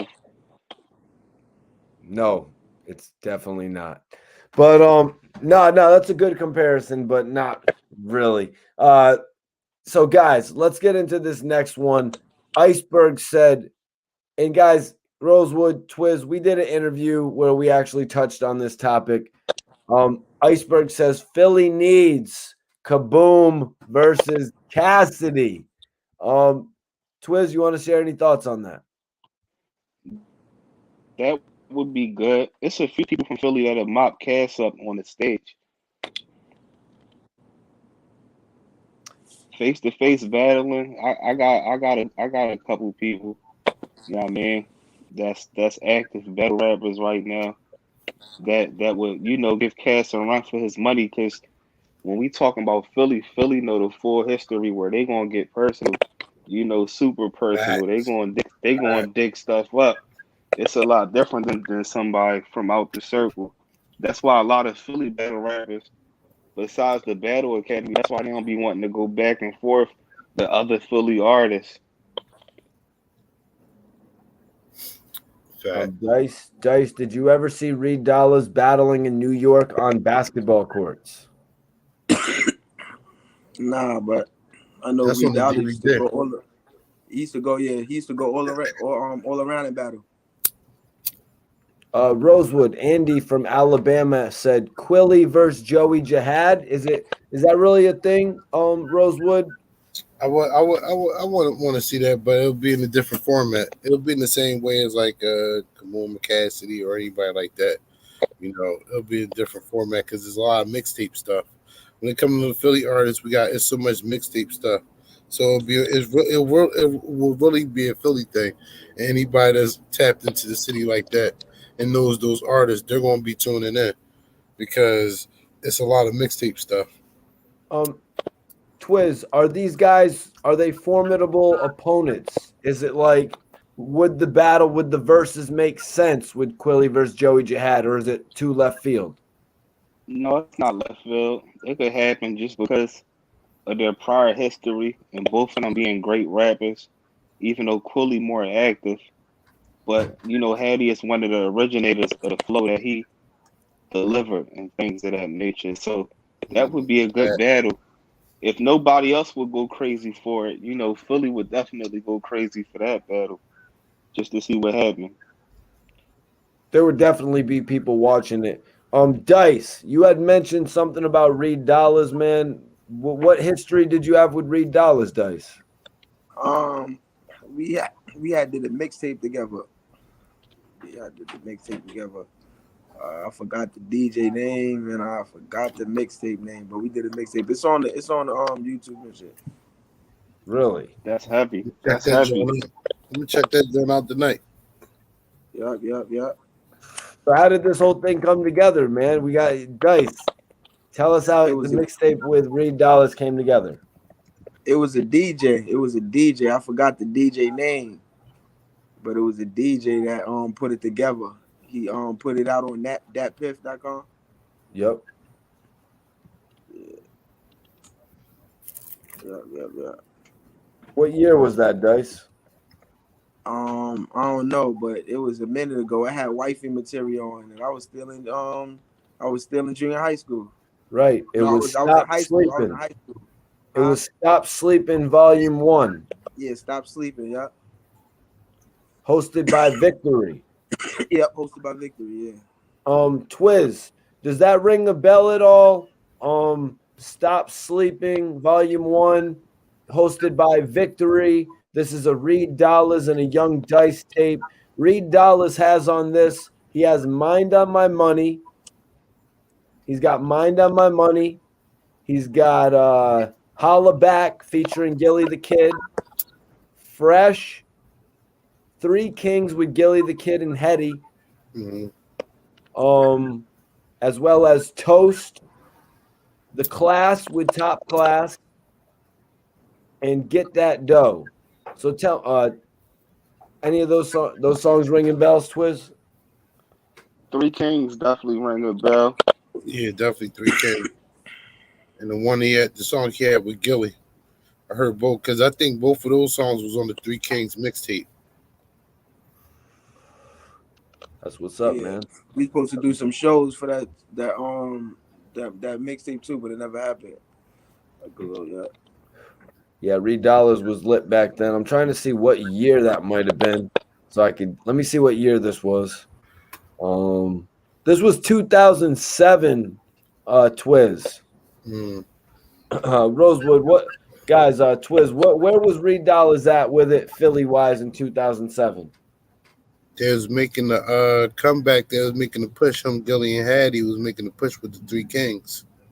They was going. I think they went up Cosmic Head, dropped the freestyle, and then they dropped the songs off the album, but it never really materialized as something.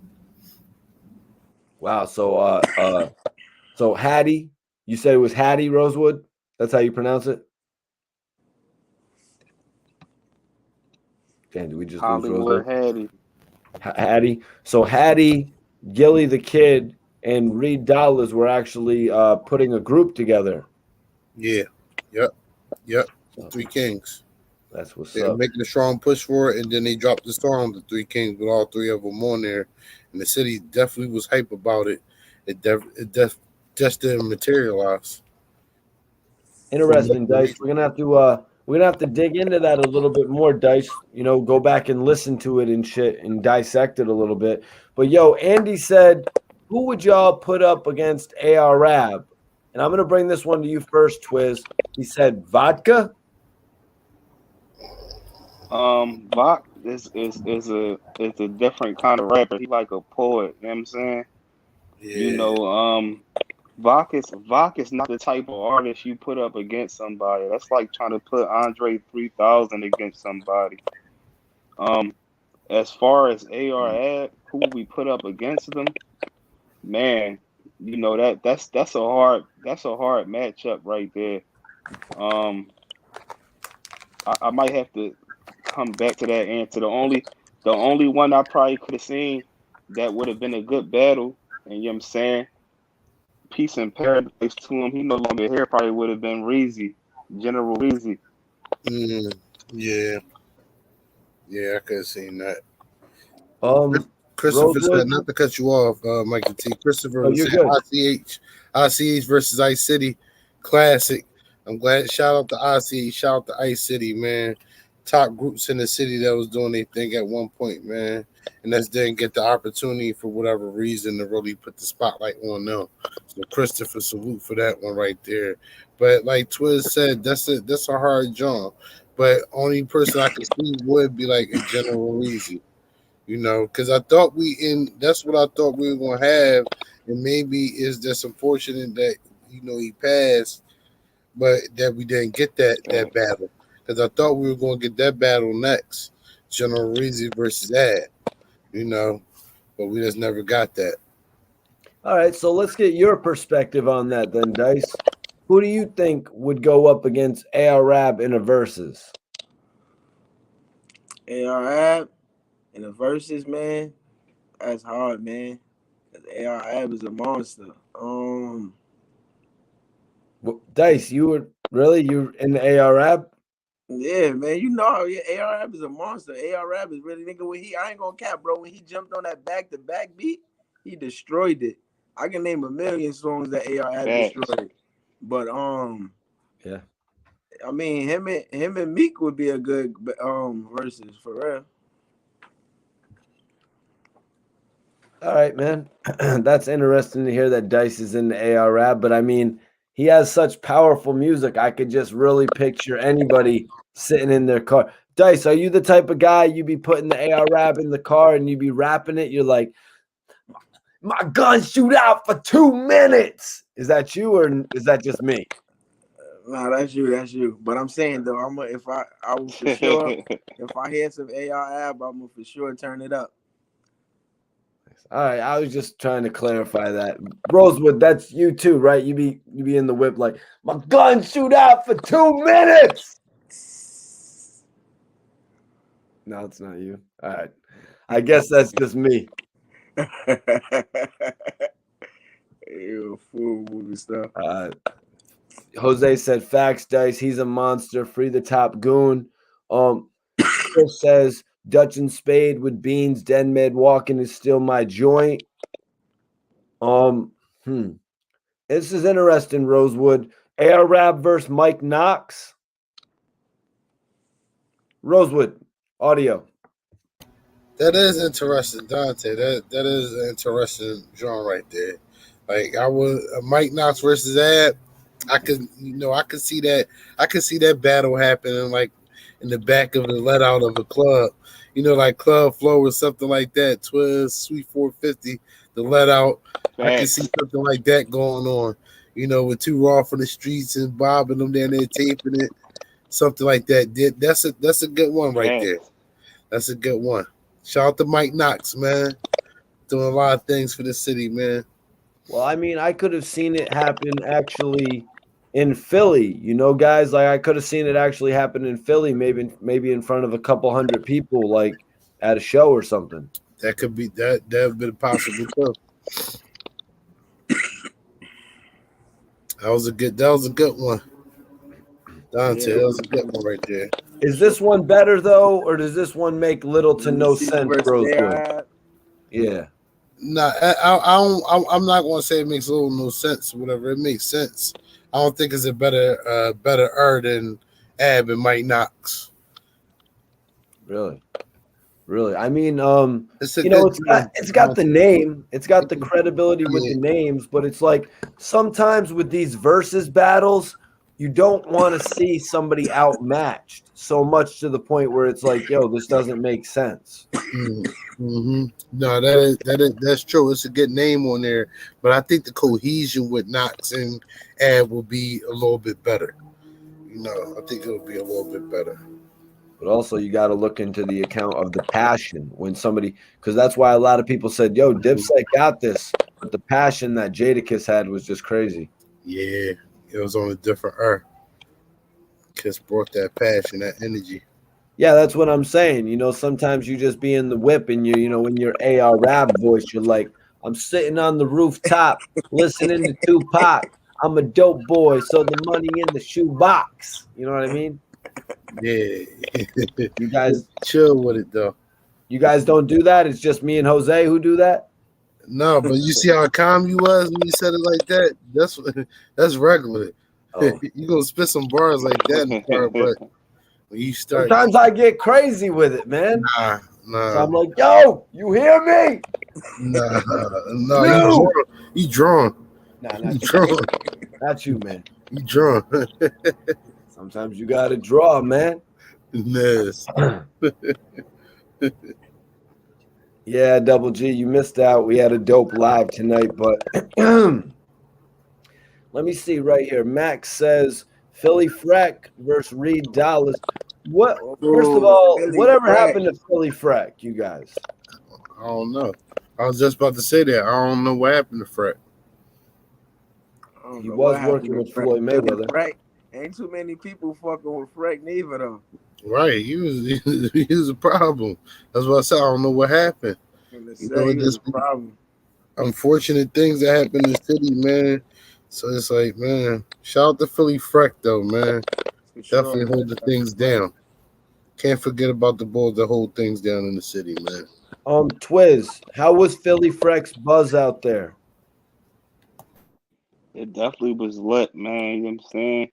He definitely lyrical at the end of the day. You know what I'm saying? But he definitely vanished. I don't know what's up with him. He was working with Fabulous, or am I mistaken? Yeah, he was fucking with Fab. He was working with Floyd Mayweather too at one point. That happened with a lot of artists from Philly. Sometimes they start going off working with people and then they just disappear, man. Hey, maybe he's got a house on an island somewhere. I hope he do, man. Or ghostwriting.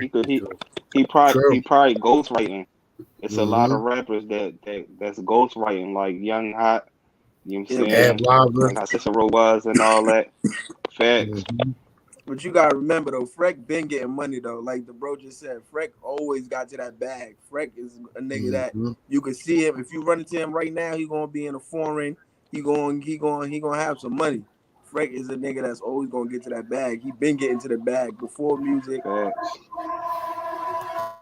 Dice, I don't remember. I was with AG Cubano and we ran into what was his name? Panamera Black. Shout out to AG Cabano. I just talked to him. He was just in LA. I was just chopping it up with him. What was the dude's name? Panamera Black. He's the dude who no, I don't know if his name Panamera Black. He's the dude who did that album Untold Stories with The Game. And he sold that album. I ran into him at South by Southwest. What's his name? What I'm talking about, Dice? I don't. This dude had so many billboards up. It just kind of like guys, it just like at a point, it seemed like Philly Freck's name was like everywhere. Like it seemed like he had shit plastered all over Philly. Or am I mistaken? Was his shit not plastered all over Philly? I didn't see it all over Philly. All over Philly. Okay. All right. He might have had a president on South by Southwest, not to cut you off. But Freck, like go back to what Twiz said. A lot of Philly artists, they get with people and then they get into bad situations. We don't hear from them. But at the same time, they might get a situation where they're locked in. So if he is ghostwriting, we won't really know because that's concealed within their camp.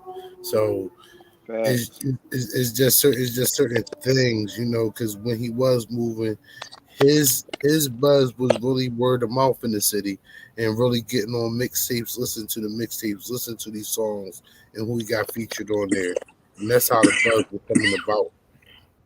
And also sometimes the internet will create a bit of a facade for, you know what I mean, to make you think somebody has all types of promotion. And then you hear he works with a multi-millionaire. You hear he's co-signed by one of the dopest rappers. So you just assume that he's doing so well, you know what I mean? But it's all about putting in that extra work. You know, Meek Mill was, you could look at his story and just say it was so cool. But if he didn't put in all the extra work, he wouldn't have amounted to what he's become.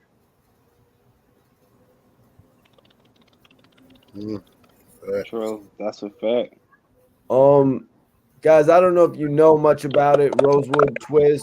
Andy said K-Dot okay these days. Very talented brother. Rosewood, Very anything talented. you could say about K-Dot? Have you met him, etc.?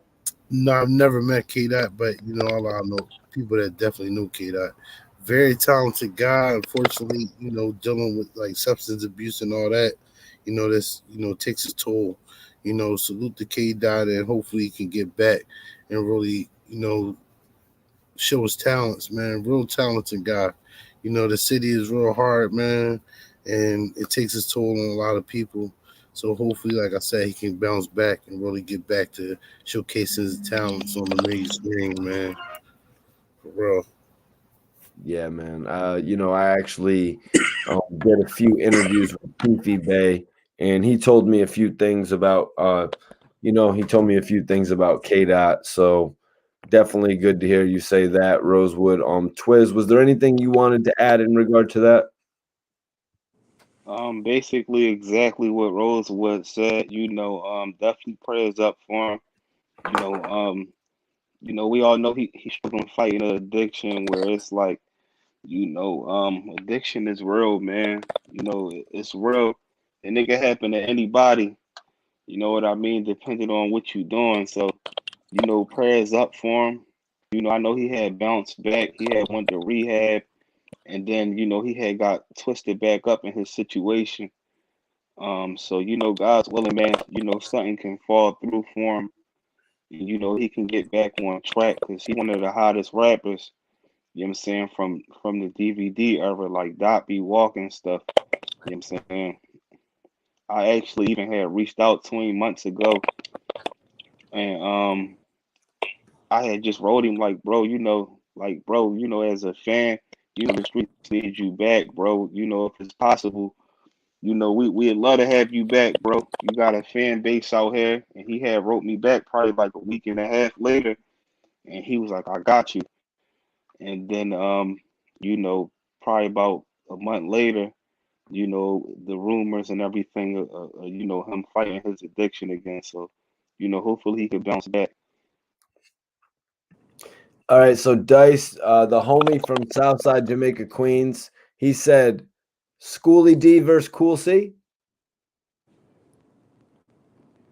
Schoolie D versus Cool C. They throwback rappers from the 90s. Dice, anything? Nah, I know who Schoolie D is, but I can't. I'm lost on that one, bro. Dante, my fault. Cool C, you know the rapper who's locked up. Yeah. He got locked up. He got locked up for a bank robbery. Does you never heard of Cool C? Yeah. Nah, what's his song? Yeah, Cool C. Definitely. Glamorous Life. Never mind his song. He got locked up for robbing a bank. Yeah, that been happening. You know how No, many? You know how many deeper than people that. I know that got locked up for robbing a bank? But yeah, no, I was just trolling right there, man. But Jose said, shout out to Eve from Philly, female artist. Yo, honestly, guys, I think Eve is probably the most talented female artist. Oh man, she's got to be one of them. She's got to be top 3. I mean, Eve just didn't get to finish her career properly, in my opinion. What did you think about Eve, guys? Eve is good. What do you mean? She was acting. She went from making platinum songs to acting to marrying a billionaire and falling back and not wanting to do nothing no more. She didn't get to finish the Tambourine album properly. She ain't have to. She married. She laid back, her feet up. She ain't got signed her husband to probably Dr. don't want her Dre. husband. She signed to $1 billion man. That's what she signed to. I'm just saying. I'm saying I think she had a lot of history to put on the damn table that she didn't end up doing. I feel you. I think she could have been like she was. I feel like she was strategic because every artist got to know when their time is over. She got out just in time and left with a great legacy. Hold on. What do you mean she was strategic? She was strategic. What did she, when she was 12 years old, did she write down in her notebook that she wanted to be a part of a show called Eve? No, she wanted to take the Hollywood route. That's what he meant by strategic. It was like, all right, the music industry was going to be in decline because nobody's buying CDs no more. You know, it was a lot going on. She learned throughout the industry by working with these people and then getting the Rough Riders and doing their thing. But if the situation isn't working out on the money tip or whatever, if it's not making sense, then it's not making dollars. So she knew Hollywood was a straight out for her. So when Twitter's saying being strategic, it's on that level of saying, no, Hollywood is going to get me the bag and make sure I'm stable for the rest of my life. Love is Blind. You know what I mean? And then the record she had, what was the other? She came out with the record with Gwen Stefani that they did with Dr. Dre. And then Dr. Dre ended up signing her to do an album. It's like, I feel like she left so much on the table, you guys, to go to Hollywood when it wasn't her time to go to Hollywood yet. And look what she could have still maintained her rap career while doing those little roles in the barbershop. True, bro. Just in time. She had other gigs, bro. She had other movie scenes. Boom. Right there. Andy agrees. Eve stopped rapping during the prime of her career. And plus, she didn't get out of Dodge. And plus, she was sexy as hell with that Amber Rose cut. Am I right? Hey, movie star, you need to do an interview with her. That's the Eve. They ain't the Amber Rose. That's the Eve. I wish I could do an interview with Eve, man. That would be awesome. That would be fire. Guys, where was she from in Philly? She's from Uptown. She from Uptown. She from like near my section. My one of my homies went to King with her. Mm-hmm. She went to King. That's a high school in our neighborhood. She went to King. She from back like towards near Ogon somewhere. Mm-hmm. What year would you say that was, Twiz? Is she around our age? No, she older. She older than us. Yeah, she around like 40, 41, early 40s. Mm-hmm. Somebody in the chat said Eve. Chris said, I like Eve over Figures Bianca, but that's only because Eve had the chance to explore her career so much more than Bianca did. You got to see Eve in so many different lights, from the party aspect to the, you know what I mean, the drama in the household to her love life. You got to see Eve go through all these different personas, whereas Bianca, you didn't get to see her in that same regard. What do you think, Rosewood? Because Eve is a solo artist. Bianca was a part of a group with 10 other people. So you won't get that showcase in that light. You know, not saying that she couldn't do it or she couldn't been in the same position as Eve, you know, go forward. So Eve just had the right management and the right team behind her to put her in those situations, you know, when she first started off. And at the same time, she was an aggressive, hungry rapper from Philadelphia. So she had the passion. She wanted it. She was going to get it for real, for real. So, you know, she's strategic when it's about getting the bag. And I think she got out at the right time because I'll bring it back to CD sales were declining. And it was about to be the digital age. And the industry didn't know shit for real, for real. So when it comes to even dealing with Dre, you go to Aftermath, that's almost like a graveyard. Detox ain't never coming out. So, or when it does come out, who knows? But you go Lamont ain't ever coming out. Then, my brother. So there you go. So then Eve's over there, and then you gotta deal with that. She probably like, no, I'm out of here. So maybe she did leave a lot on the table. Maybe she did leave in her prime, but maybe that was the best thing for her moving forward and investing for her future. Hold on, guys. I'm not sure if Jose's talking about a place in Philly or not, but guys, Jose said I used to see her 100 when I used to box at Hollow 100. Is Yeah. Hollow? Shout out to the Hollow. Hollow. Happy Hollow. Shout out to Happy Hollow. Yeah, definitely got the the boxing in there, basketball league. Shout out to the Hollow, man. Okay, so he was talking. He was saying he would see Eve at the Hollow 100. Mm-hmm. Where is that? What part of Philly is that in, Rosewood? Germantown. Which is North Philly? Nah, it's like Northwest. But you can say, Hollow is his own section. Hollow is his own section. Yeah, But that's right. That's right there next to Nicetown. Like a 5-minute ride down the Ave. You in Nicetown. Mm-hmm. Twiz, what's Jose talking about? He says I was a fighting Tiger. Yeah, basically, it's a lot of Happy Hollow legends, man. They got some knockout artists up there, man. Mm-hmm. Shout out to the Hollow and shout out to Lonnie Young too, man. Yeah, shout out to Lonnie Young too, man. Wow. And look how he said, Chris said Washington Lane across the street from the middle school Eve from. Her little brother used to play with my little cousin on Homer Street. That billionaire shutting us down, you guys. That's heavy right there. Yeah, that's heavy because now Eve's billionaire boyfriend is coming for our ass. Husband. Yeah, husband. No, I think Eve is great, man. Hopefully this conversation doesn't ruin everything for me. No, they had a comfortable space. You know what I'm saying? I'm just trying to give the woman her flowers. You ain't say nothing wrong, bro. Yeah, definitely. You ain't say nothing wrong. She's one of the most, like you said, top 3, top 5, one of the most talented. She was a female artist where a man could really sit and listen to her music. She could have been bigger than Nicki Minaj. Nicki Minaj is obviously. She is bigger than Nicki. She is bigger than Nicki Minaj. Yeah. Well, Nicki's the biggest female to ever do it. No, she's not the biggest female to ever do it. I think she is. For this wave.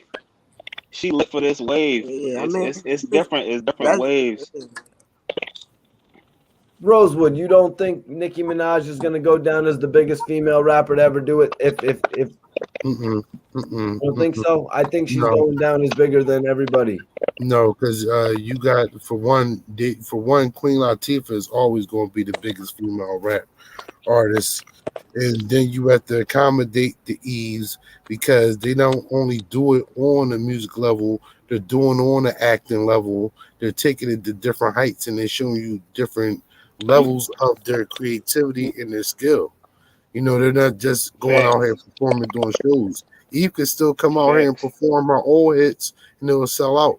So I can't say that Nicki would take that crown right there. Nicki Minaj herself will probably admit, not to cut you off, bro, but Nicki Minaj herself will probably admit that she's that Eve is a bigger artist. She's an influence. I'm pretty sure that she's one of Nicki Minaj's influences. But you can't, you can't even compare her. Like, know what I mean? Like, you can't. She's just on a different pedestal than Nicki Minaj. Foxy Brown, man. Foxy Brown is fire too. Andy, we can't. Nicki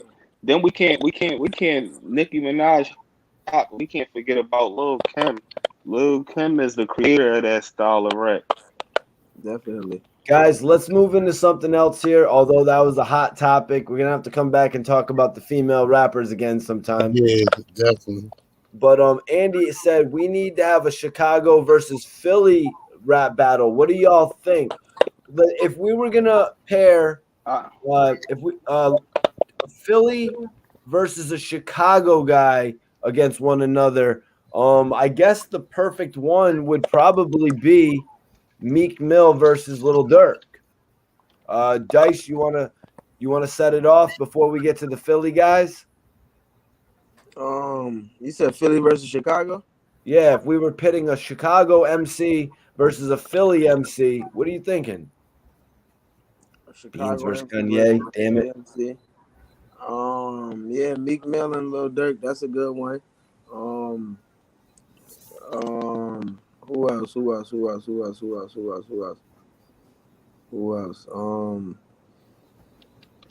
Chief Keef, really. Chief Keef and Lil Durk, really. I mean, Chief Keef and Meek Mill, really. That one might be better. I'm thinking Beans and Kanye West. What do you think, Twiz? Those two different Not styles. a good matchup. Yeah, it's completely two different styles. Man. See, Beans is grimy. Kanye makes music. So what do you think then, Twiz? I don't think that would be a good battle, basically. No, who do you think Chicago versus Philly? It's hard for me to pinpoint because nowadays a lot of people out Philly rapping like Chicago people. I'm gonna keep it a step. You know, the sound that's going on right now. You know, Philly is for like rappers that's coming out dropping videos. You know, we losing our sound a lot, man. So it's not too much more originality no more. So that's a hard matchup right now for me to even to match a Chicago artist with a Philly artist. Yo, Dark Low, rest in peace, King Von. But Dark Low and King Von would have been an interesting one. Somebody, I think somebody took my joint, but I was gonna say Black Thought and Common. I wanted Black Thought and Common. That's good. That's a different era right there. Why were you gonna say Little Durk and Meek Mill, Rosewood? I was gonna say Durk and Meek Mill, and then I thought about Common and Black Thought. I would say those. Those two, Meek Mill and Durk and Common and Black Thought. If it was gonna be a Chicago Philly John. I think Meek and Little Durk would be the most mainstream one. They really need to put that shit together. That would break the ratings. Durk sing a lot though, so exactly. He's gonna kill it. Jose said Little Durk versus Leaf Ward.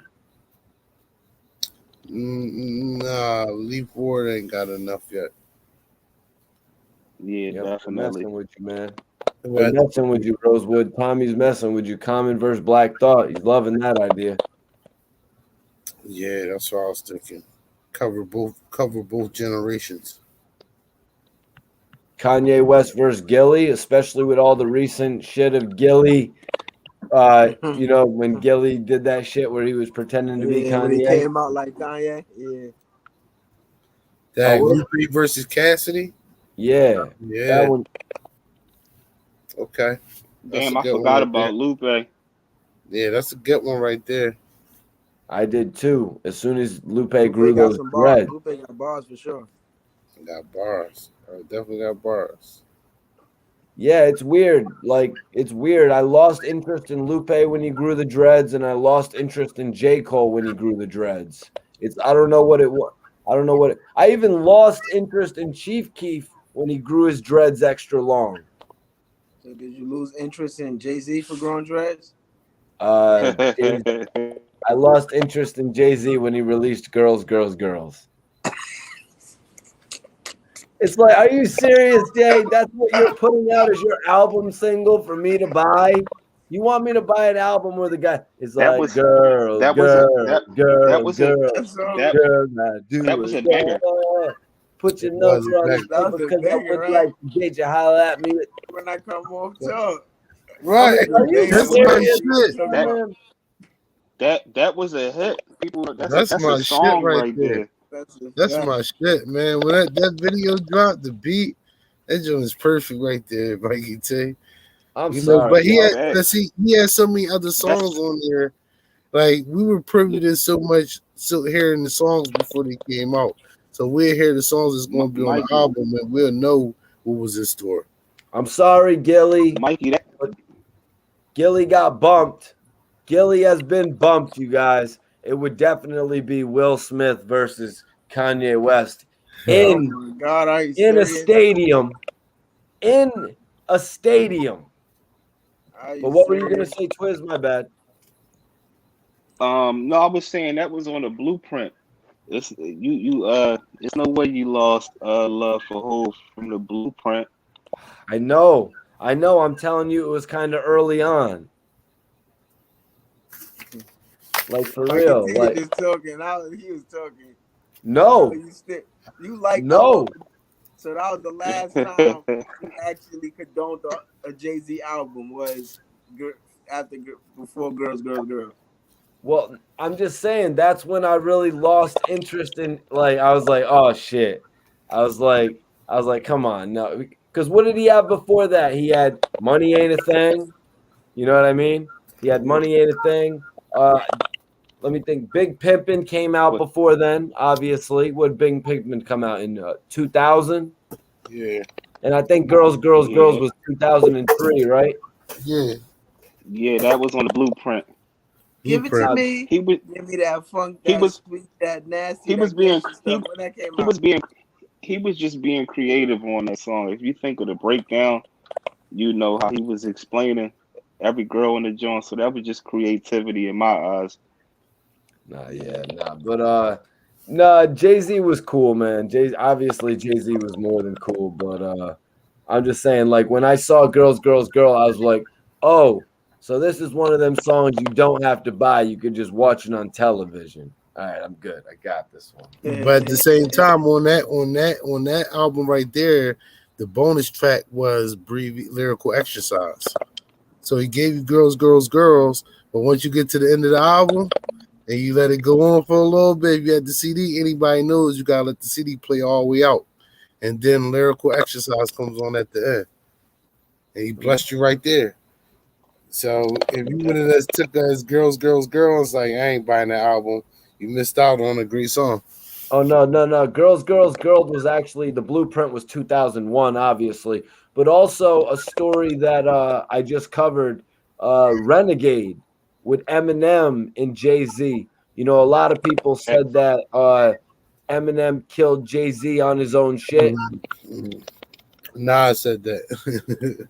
Now, technically, right. Technically, Dice. Technically, that was an Eminem song though that he sent to Jay-Z. Yeah, but what that was like, it looked like Jay-Z was just rapping. I feel like if Jay-Z would have heard Eminem verse first, he would have probably went harder. But it was more so like, nah, I mean, like, I'm gonna just do a verse. Eminem just bodied it. Eminem was just on some he was just doing what M do. Jay-Z was just on some, I'm gonna just rap to the song. Like, I think the same thing. I think if he would have heard M verse, it would have been a different her right there. He did. Eminem sent Jay-Z. Eminem recorded that song already with Royce the 5'9", and then he sent it. And then he took Royce's verse off of it and he sent it to Jay-Z. So Jay-Z. So Jay-Z, yeah, I know, because Jay-Z's not doing what Eminem is doing. Yeah. Even if he took Royce off, Jay-Z might have had the beat. Who knows if he had Eminem vocals?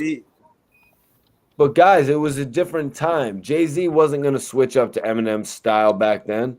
Jay-Z could rap though. Jay-Z sometimes he plays rap. He play rap and he do bars. Like Rick Ross does the same thing. Like Rick Ross said, spit some bars, but sometimes he might just give you some. I think I'm Big Meech, Larry Hoover, and just say, you know what I mean? But sometimes he gonna give you that Maybach music, that with the Aston Martin music type of rapping flow. Like, you know what I mean? So, he does the same thing. Jay-Z does the same thing. Sometimes he just give you that hustler, just, know what I mean? Just that hustler, a few words, and sometimes he gonna rap lyrics, he gonna spit lyrics. Yeah. I hear you, man. Who would go up against Twista from Philly, Rosewood? I was trying to think that. I didn't have nobody for Twista. Would that one be Beanie Siegel or no? Nah. I was really trying to think of somebody that might have a fast flow or can be considered that. I can't think of nobody for Twista to come up. I was thinking about Busta, but that's New York. Yeah. That's what I'm saying. Like, yeah, we'll have to be somebody similar like that, but we don't really have nobody like that in Philly. Yeah, we were just there are artists. I'm pretty sure there is, but not on the mainstream or on the point where everybody knows. Twiz, what did you think about that, man? Someone in the chat had said from Chicago they put up Twista. We would probably have to go to New York and put Busta on Twista. Definitely. Yeah, pretty much.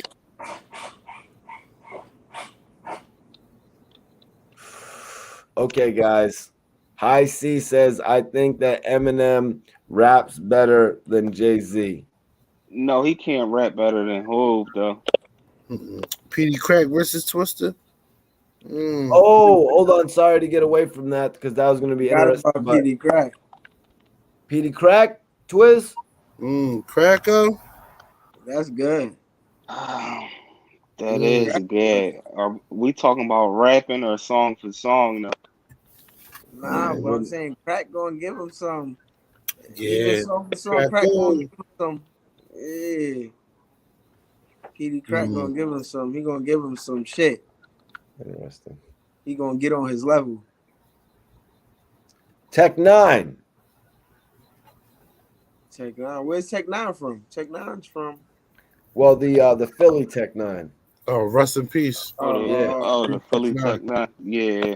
Yeah, the Philly Tech Nine versus Twista, Rosewood. No. It's not. Yeah, Petey Crack was, I think, the closest one we're going to get. Yeah. Yep. Max said only other person is Petey Crack versus Twista. Mm-hmm. Why then? Who do we match up Freeway against? Like someone like Lloyd Banks or something? Who are you putting Freeway up against if we're going anywhere, Rosewood? Freeway up against somebody. Is Lloyd Banks a good one? Lloyd Banks and Beanie is a good one. Banks is a good one, but it's some other people we could think of that Free will match up. It will be a better matchup. I'm trying to think. It's other people we can use. That'd be a better link. While we're thinking about that, Dice. Since Dice has a connection to Bone Thugs and Harmony, Tommy Robinson said Crazy Bone versus Twista. Dice, what are your thoughts? I'm gonna let his son come answer that. I got his son with me right now. Hey yo, Ed. Hey yo, Ed. Oh yeah, Dice is actually with Crazy Bone's son right now. He put me on live with him the other day.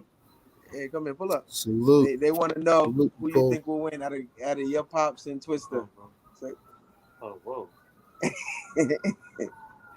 Yo, what up? What up, yo? What do you think about? We're talking about verses right now, and somebody said Twista versus Crazy Bone. What's your thoughts on that? That'd be a hell of a battle, first of all, man. For sure. First of all, introduce yourself to everyone, bro. How's everyone doing, bro? My name's Tony. I'm an up-and-coming artist, man. My dad's Crazy Bone, man. I'm just out here working. We working, man. We working. You know, man. Yep. Let me get your gram right here. I got your Instagram, bro. Crazy Bone _ Junior. I'm putting it up right now so everybody can follow him. Appreciate that. That's heavy right there. Yeah, you know he gonna go with his pops though. Yeah, I ain't gonna front, man. Crazy a monster, man. You know who I will put up against though? But you know who I will put up against? Against Twista though? Busy Bone. For sure. Definitely. Sure. That'll be a good battle. That'll be some shit, right? Busy and Twister. Yeah. Yo, But Twiz. you know, Yeah, that's Twister, heavy. Twister and Lazy Bone actually did a song together. And Busta, that on that DJ K Slade track. Facts. Yeah, it was Mm-hmm. Twister, Facts. Lazy, Busta, and somebody else. I think Jazzy J. Damn, I appreciate Lil Crazy tapping in with us. He Yeah. ran out the blog real quick. We'll have him on in the future. I was about to put the hood blogger. I was about to put the hood blogger on him. I know Twiz was about to have a question for him. You you got already, locked in you the interview with him, movie star. Yeah, man, it's good to see Lil Crazy working, man. Everybody, I just pinned up Lil Crazy's IG, so everybody shoot him a follow. Let him know Mikey T sent you. Dice, we appreciate you for having him come in the live real quick, man.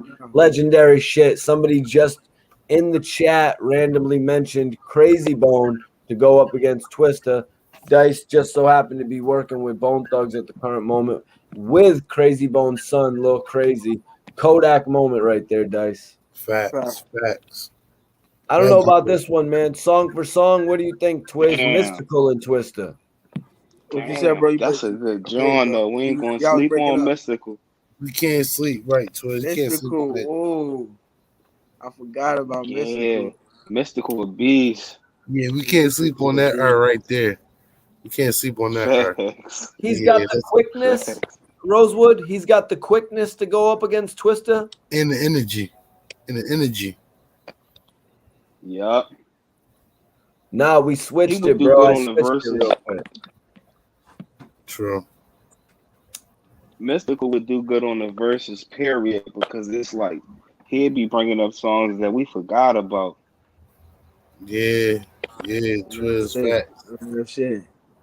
Nigga, Mystical will come with that. Shake it fast. Watch yourself. All that. But who would he go against, you guys? Because I don't think that him and Twista would really be a very marketable one. Like who would be marketable against Mystical, you guys? And PD Pablo. And That's take a it good back joint, to like them early 2000s. I'm not a big PD Pablo guy. Huh? Mystical is Ludacris. Mystical and Ludacris. Okay, that's a good one, Twiz. Dice. Huh? You met PD Pablo when you was out in that area? Nah, I never met PD Pablo. Okay, I was thinking maybe you met him at the 5-star chick video shoot or something. No, no, he wasn't in there.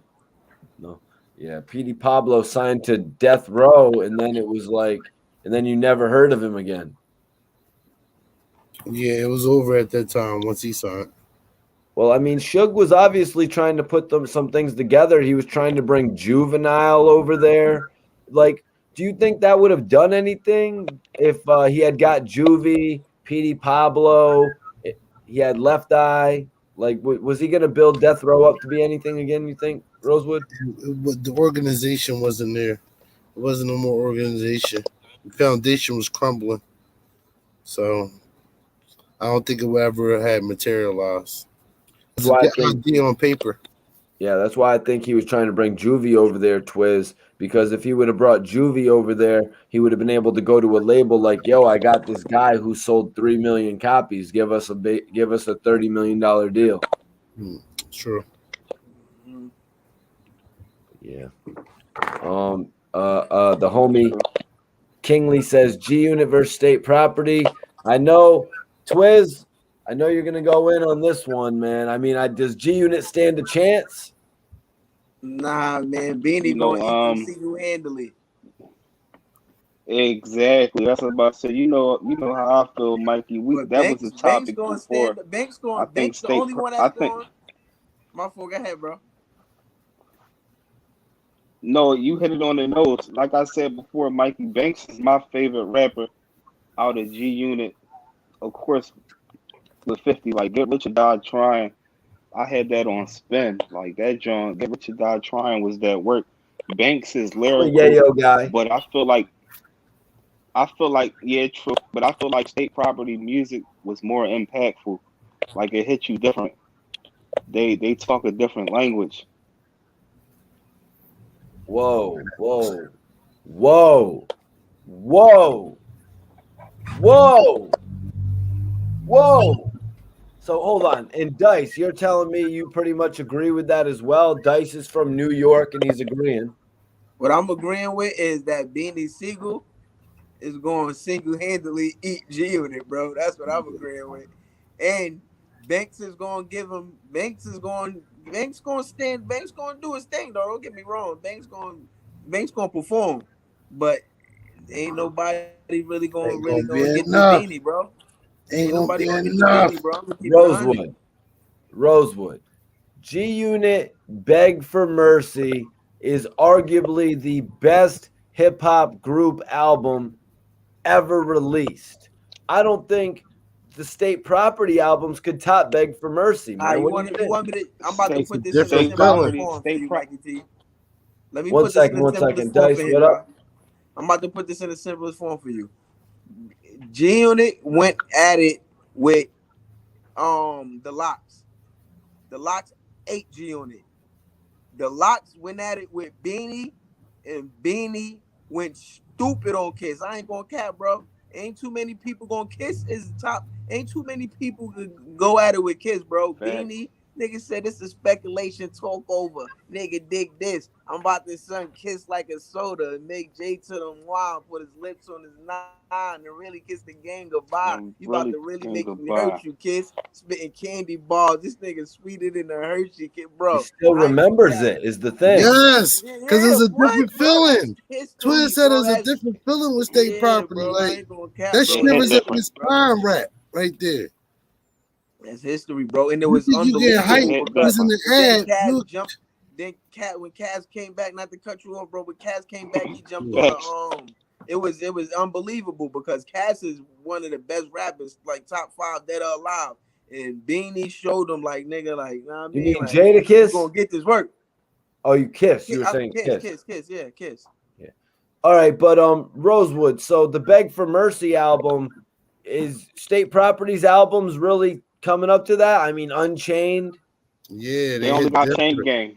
Chain Gang was different. Like their main John. Yeah, it hit different, man. It's just a different feeling with the albums, with the energy from it. You know, you gotta factor all that in. Because I would definitely brought both of those albums and all the mixtapes before those albums. So it's just a different energy. Yeah, we love the G Unit music, but with State Property, it's just different. For one, well, I mean, it had to be different, Rosewood. You had 50 and G Unit were like, they were adapting all the mainstream popular songs, and 50 was like, I know you don't love me. You know what I mean? He was like singing like all that. He's like talking about all types of love and shit, whereas State Property is more gangster. After Get Rich or Die Trying, it was over. No, that's not true. Twiz, that was the last Yom. Twiz, what was State Property? Was State Property covering female shit? Yeah, the Young Guns. You know what I'm saying? Was covering it. PD Crack. They was. Are you talking about the Young Guns making Can't Stop, Won't Stop? No, Better Love. Better Love. We get down and all the girls they love her. That's not what I'm talking about, you guys. Listen, Can't Stop, Won't Stop got nominated for a Grammy. That was a whole different album. I'm not saying we talking about State Property. We're talking about a version. No, that was a Young Guns solo album. We talking about State Property though. There's State Property, the group, State right? Property. Jim Jones did Ballin'. That's not what I'm talking about, though. I'm talking about how, like, you know, like 50 and the G Unit guys would like literally go remix the most girly. They would remix a Mariah Carey record. Why are you so obsessed? It wasn't hot all the time, Mikey T. It wasn't always a hit when they did that. They remixed listen, I was skipping a lot of them joints. I didn't want to hear them. I'm really in the trap. I don't want to hear that. They remixed Busta Rhymes and Mariah Carey. No. Freeway. Did we forget about Philadelphia Freeway? That album right there, bro. He got Jones on. He got bangers on there. Even though what we do is wrong, and he got a couple joints for the females on there too.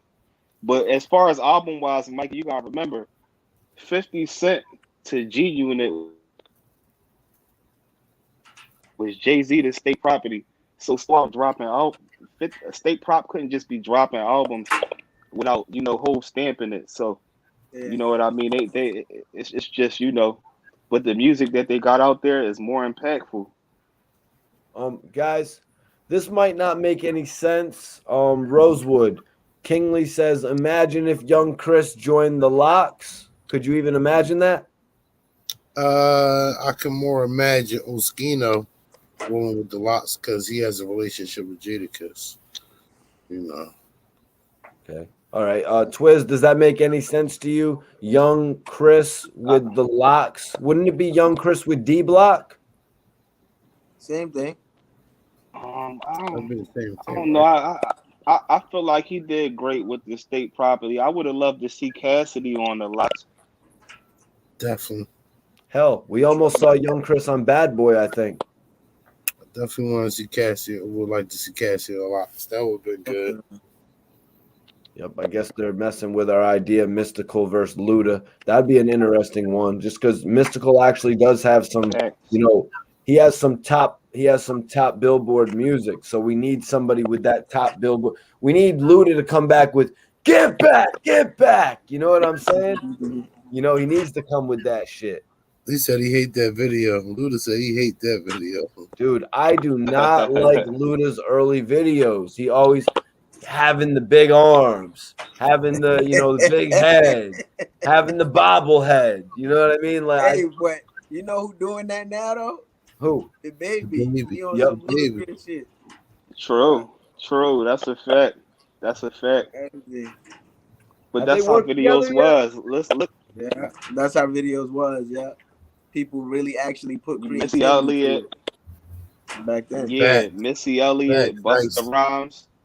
Yeah, Twiz facts. Really animated and really putting that into the video, incorporating it, and then it gives another level of vision on it. Rosewood, any truth to these rumors? Did you ever even hear this as rumor? Did Quilly ever speak on this? 50 Cent signing Quilly Mills? I don't know if Quilly spoke on it, but it definitely was a rumor throughout the city. Okay. 50 and a few other people try to sign Quilly. The same with Joey Jihad, same with Reed Dollars. Twiz, would that have been it?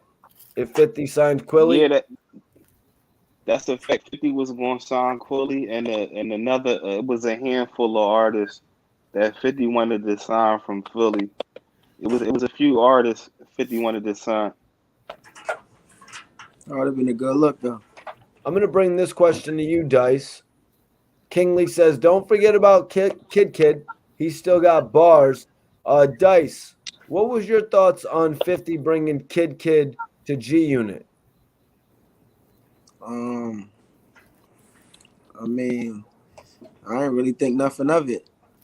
I ain't really feel like I didn't know if it was a good move or if it was just I didn't think nothing of it, truthfully.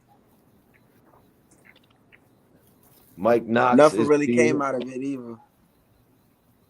Well, I mean, honestly, from in the past, we've heard about guys like MOP and Mobb Deep signing to G Unit and being able to clear out a lot of some sort of debt issues, from what I've heard. And so a lot of artists have actually made money working with 50 Cent. And it seemed like, I believe he made some money, definitely. Yeah. Gonna make money with 50.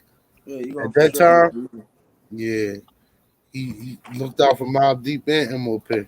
He might have made some of the best music of his career, or am I speaking too quickly? I mean, the man was on Miss Officer. That was the best music of his career. That was the highlight of his career. Yeah. Facts. Okay. All right. Yep. Yeah, no, the G Unit situation should have just taken him to the next level after having looks like that, where he was a part of a group called Squad Up, and then he, was actually got brought back by Lil Wayne, and then going from there, signing with 50, who a lot of people look as one of the best music moguls to ever exist in the game. But nah, Kid is definitely a friend of the show, Dice. But I wanted to get your unbiased opinion on it, man. I appreciate you even giving us your take. Yeah, no problem, man. Yeah, Kid, I like Kid, man. But that wasn't. I mean, that wasn't that. Like I said, that it could have been a 50. Kid is a great artist. He's a good artist, and a lot could have happened out of that, but that didn't happen. That's what I was saying. Well, Kid explained to me in one of his last interviews that he had actually got Lil Wayne to clear a record to be released under G Unit. So it was going to be Kid featuring Lil Wayne and 50 Cent, and he got it cleared. And Kid was like, 50 was like, yo, you sure this record's cleared? And then 50 went as far to call Birdman to make sure the record was cleared. And I said that was like Kid served up a Lil Wayne single to be released on G Unit. Like, what more can you do, Dice? And what happened to the single? They didn't release it on G Unit. They didn't release it. Who didn't release it? 50 Cent? Isn't that just like a wasting money? 50 didn't release it. Waste of fuck. Yeah, come on. See, that's what I'm talking about. See what I'm talking about? You hear what I'm saying, Twiz? You got a feature cleared from Lil Wayne to be released on your label. That's money in the bank. True. Facts. Supposed to go out. Facts. Amen. Only 50 had an answer to that one. You know what I'm saying? Yeah, I mean, shit. Look what they did with Young Buck and Little Scrappy. When they were promoting Little Scrappy's album, they were probably like, "Yo, we put a big ass video behind Little Scrappy and Young Buck, and the shit came out, and it only sold 150,000. What are you saying?" But that's different. That's Lil Wayne with 50 Cent. That's a different thing right there. Yeah. What about this? Let me bring it to you, Dice. Kingley says, I wish 50 Cent signed AR-Rab and Dark Low to G Unit. Dark Low and AR-Rab signing to G Unit. What does that do for them, Dice? Was it too late for G Unit at that point? Yeah, too late. AR-Ab, man, is his own boss, man. He can sign his own artist, man. AR-Ab got his own money. He don't need to sign to no G Unit. He going. I mean, you got to look what the thing. I don't know, man. It's like because you got to look up the artists after Banks and all of them. Like, look at what's his name, Uncle Murder. Nothing really has. It's like I don't know. It's like 50 don't really break artists. Like I don't know what it is. Not saying, I mean, because I fuck with 50. Like, I mean, I fuck with his music. But as far as I fuck with Banks, I fuck with his moves. He's a smart man. He's a very smart businessman. But as far as him breaking artists, I don't know. I guess he broke Young Buck. Yeah, he broke Young Buck, but that's the era. That's a different time era. That's what I'm talking about. You're right, Twiz. Too. That was that era. You're right, Twiz, because anything that 50 put out at that point was going to break. Yeah. Okay. Facts. Yeah. Mm-hmm. That's a fact right there. I don't know if it's the promotion. I don't know what it is. There's something about it. I think 50 just be having a lot going on. He be having a lot going on. He don't have really had the time to really focus on what you got to focus on, really, to put those artists out. All right, we got a good one right here. We got a good one right here for you guys. Twiz, Rosewood. Who was the top 3 rappers in order from State Property during their album days? Rosewood first. I'm going to go with Beans, Petey Crack, and Oskino. Twiz. I'm had to go with Beans. Then I have to give it to Young Chris. Then I would have to, man, it's like a fight between O and Petey, man. It's hard to place that third slot. I might have to give it the old Skino. All right, so Rosewood, you had Beans, Petey, Oskino. Twiz, you had Beans, Chris, and Oskino. Dice, do you want to say your top 3 members of the state property? For sure, Beans first. Young Chris and Skeen. That's those. Yeah, I'm gonna go with Young Chris, Beans, Young Chris, and damn man, I ain't gonna say Lil Neef. Yeah, Skeen, man, for sure, Skeen. Well, I guess I'll go Beans, Freeway, and Young Chris. That's what I'll do. Because Oskino was dope. Petey was dope as well, but Petey really did more, on the second album. You know what I'm saying? So I'm going off of lyrics though. I'm really going off of lyrics, bars. Facts. Well, I mean, you can't go against Freeway, man. Not at all. Freeway is fine. Freeway was definitely the second most popular member of the group, especially since he had the better bars. Well, I mean, he was on Rock the Mic. Petey Crack got the better bars. I definitely get Crack over. I think, Rock the Mic was actually the first single from Crack over Freeway. Yeah, for sure. Yeah, I'll take Crack over Petey Freeway. Crack had flip side. Petey Crack had flip side. That's a fact. That's a different. Ghetto, she said she blow la la. Flip side, my baby mama. Level of creativity. Yo, Rosewood, what did you think about Old Dirty Bastard or Dirt McGirt getting on the second album, with Petey Crack and Beanie Siegel on When You Hear That? That was on the Chain Gang Volume 2. I was really kind of up and down about it because it's like a shell of Old Dirty Bastards from itself. It wasn't really the Old Dirty that we knew from the Wu-Tang era. And then after seeing the documentary, I think MTV put it out first. It's on YouTube now, but it showed how he came back. And we seen it right there that he wasn't the same. He wasn't the same, man. Twiz, is that a record that you remember? Dice, you got to remember When You Hear That. I mean, that's a record that's been classically remixed. But Twiz, what did you think? What did you think about seeing Old Dirty showing up on the second State Property album, man? That was dope, man. It was dope, but it didn't shock me because wasn't he on State Prop 2? The movie, if I'm not mistaken. Yeah, he was in the movie. Yeah, Jay-Z had signed him at that point. Facts, he did. Facts. Yeah, so it made sense. You know what I mean? And another feature from that album is actually from Blow, featuring Twista. Speaking of Twista. So, no, it's definitely crazy to see how the State Property worked with all of these guys. Tell me about the bonus track on the Chain Gang, though, Twiz. Rosewood. Tell me about the bonus track on the Chain Gang, 94 Bars with Young Chris.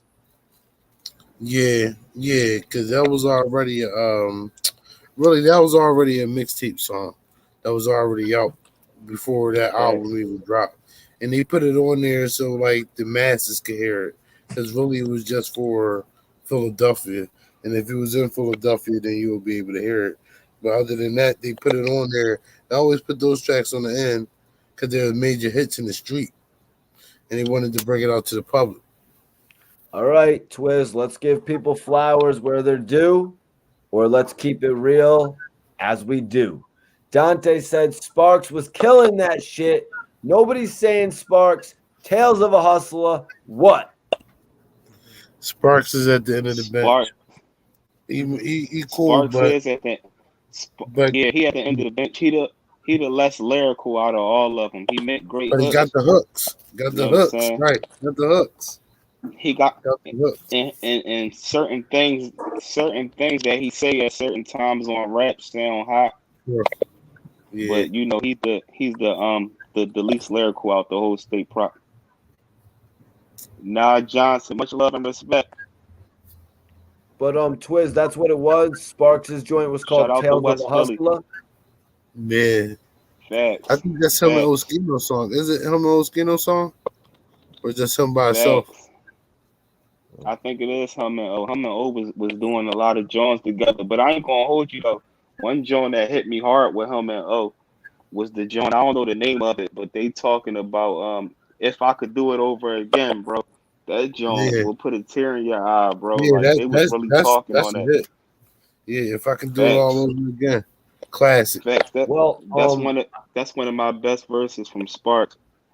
I was gonna say maybe calling himself the Tales of a Hustler kind of like could have conflicted with Cassidy, but Cassidy's first album didn't come out until 04 anyways. Yeah, that was after. Yeah, it was after. Yeah. You know. But I like how you put that down, you guys. Dice Kingley says 50 Cent and T.I. definitely should have made more songs together. Or definitely should have made songs together. I do believe they recorded on a song or two together. But what do you think about that, Dice? Did they have no chemistry? Did they have chemistry? Was 52 interested in dissing T.I. about that whole situation that happened at Walgreens? Nah, yeah, that shit was funny. The 50 Cent dissing T.I. was funny. I really more so enjoyed that than any music they could come out with. Shit. Facts. Entertainment. That's a fact. Mikey T, let me shoot up out there. My computer about to die. Hey, Dice, man, salute.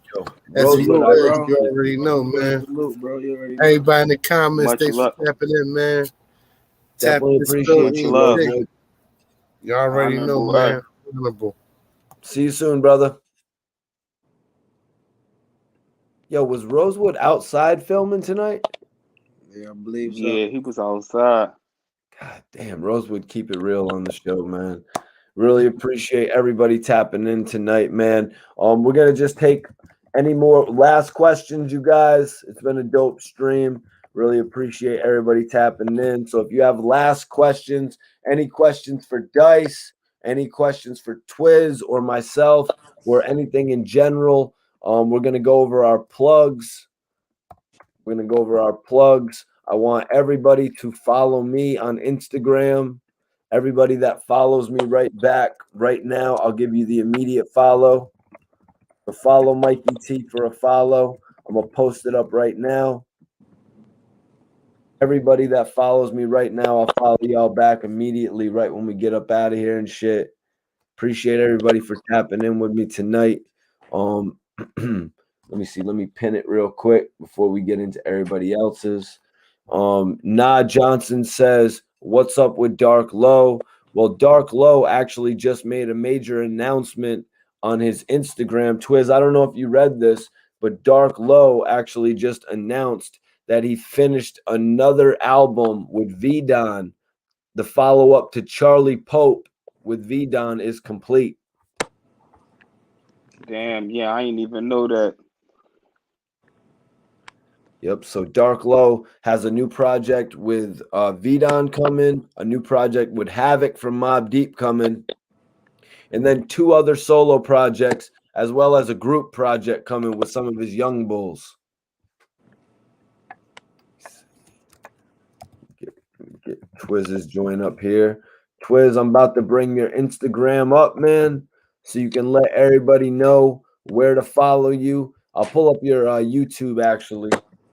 Let me pull up your YouTube so everybody can subscribe to Twiz.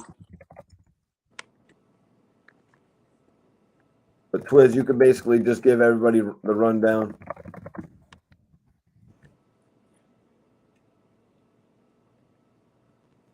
Yeah, definitely, man. You already know, man. My fault, Mikey. This SB Twiz, the hood blogger, man.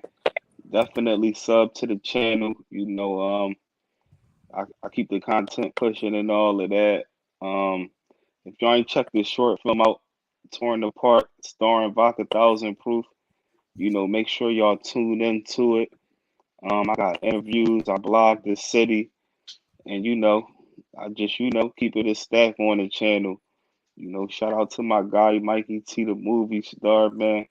Shout out to Maybach Dice, you know what I'm saying? Salute Honorable Earth. He just tapped out. But y'all know how we carry it. Make sure y'all stay tuned in. We're going to keep the content pushing. Christopher asked, yo, Twiz, who are you interviewing next on your page? I follow your page, and I like the interview with Bully. I appreciate it, Chris. I appreciate it. I got a couple things in the making. I don't want to throw no names out there until we completely locked in. But, definitely stay tuned. I appreciate you for subbing to the channel, but, you know what I'm saying? There's definitely more interviews on the way. Keep your eyes open. Appreciate you. Twiz, direct him to another interview that he can watch of yours. Definitely. So, I got an interview with Smokey Suarez, who was on State Property movie. I also got an interview with Capone, the comedian, who was also on State Property. I got interview with PD Craig Oskino. Bunch of content right here, y'all. Yeah, I got Vodka interview, a joint with Vodka and Dutch from the Figures. I got Young Hot on the channel. I can't think everybody offhand. Hot from Young Hot. Who's that? From Touch Money Top Class. He used to Young Hot was rapping with Reed Dollars and all of them. Brick Raw, Kaboom. They was all like in the same camp. Yeah, I say that because I just saw his name pop up. Yeah, I remember Young Hot. Definitely Young Hot was a beast. And that's who I spoke on earlier. He's also an artist. He out Miami right now. And he ghost writing. He doing the ghost writing thing and all that. He speak on that in the interview. But at the end of the day, I keep the content pushing. I can't think of everybody offhand, but y'all just scroll down the page, man. Y'all gonna see it. Then y'all can see, I blog the hood. I got, cheesesteak blogs, all types of stuff on the John. So, stay tuned. Appreciate it, Chris. Appreciate it. That's why I had Twiz break down a bunch of the other interviews that he's done as well. So before we get into Dice's drops, everybody on here, go follow SV Twiz on YouTube. Subscribe to SV Twiz on YouTube right now. We still got 60 people rocking with us 4 hours in, you guys. But so Dice, let's get to your plugs. I got your IG up right now. Everybody on here, follow Dice on Instagram. Let them know some other information or anything else in a manner of ways to contact you, Dice. Yeah, man. I'm going on tour. You can look that up. You could just Google. I'm gonna be on tour with Bone Thugs and Harmony, so you could Google Bone Thugs and Harmony ticket on Ticketmasters, and I'm gonna be on that tour. You can follow up the shows. I'm gonna be performing there. Just follow me on Instagram, man. You can keep up with me on Instagram. Follow me on Instagram. Like Mikey T said, I'm gonna follow everybody back. Follow me on Instagram. I'm gonna follow everybody back. And we're gonna go from there, man. You already know Maybach Dice. Very Rich Entertainment. I am pinning Dice's IG up right now, you guys, so everybody can go follow Dice. We talked a little bit earlier about how he was paired with Reed Dollars by a DJ on a mixtape, Stop Sleeping Volume 1, if I'm remembering that correctly. A lot of other interesting shit we're going to get into, though, as well, Dice, man, and I look forward to tapping in on some of that with you. I just put it up so everybody right now can actually go follow Dice on the gram. Dice, I appreciate you for tapping in. Movie star, my brother. You already know. Yo, enjoy the rest of your night, bro. You already know. Yo, Twitch, you already know, bro. Salute to you, bro. We gotta get one in, bro. For sure. Salute Maybach Dice. I'm lock in with you on the gram. Okay, bro. Yep, salute All right, everybody. salute to you, bro. Keep doing your thing. Everybody go follow Dice right now. And I'm going to post SV Twizz's YouTube up as well. So y'all can subscribe to SV Twiz right now on YouTube if you haven't already. Pop back up to 70. So go subscribe to SV Twiz. Definitely appreciate Dice, Rosewood, Death of the Clout Chaser for tapping in with us tonight. Yo, Twiz, any final words before we get up out of here, bro? Man, you already know. It's only one way from here, and that's up, man. Salute to everybody in the chat, man. Stay tuned in. Salute my guy, Mikey T, the movie star. And y'all now tuned in to Report Card Radio. We out this junk. Peace.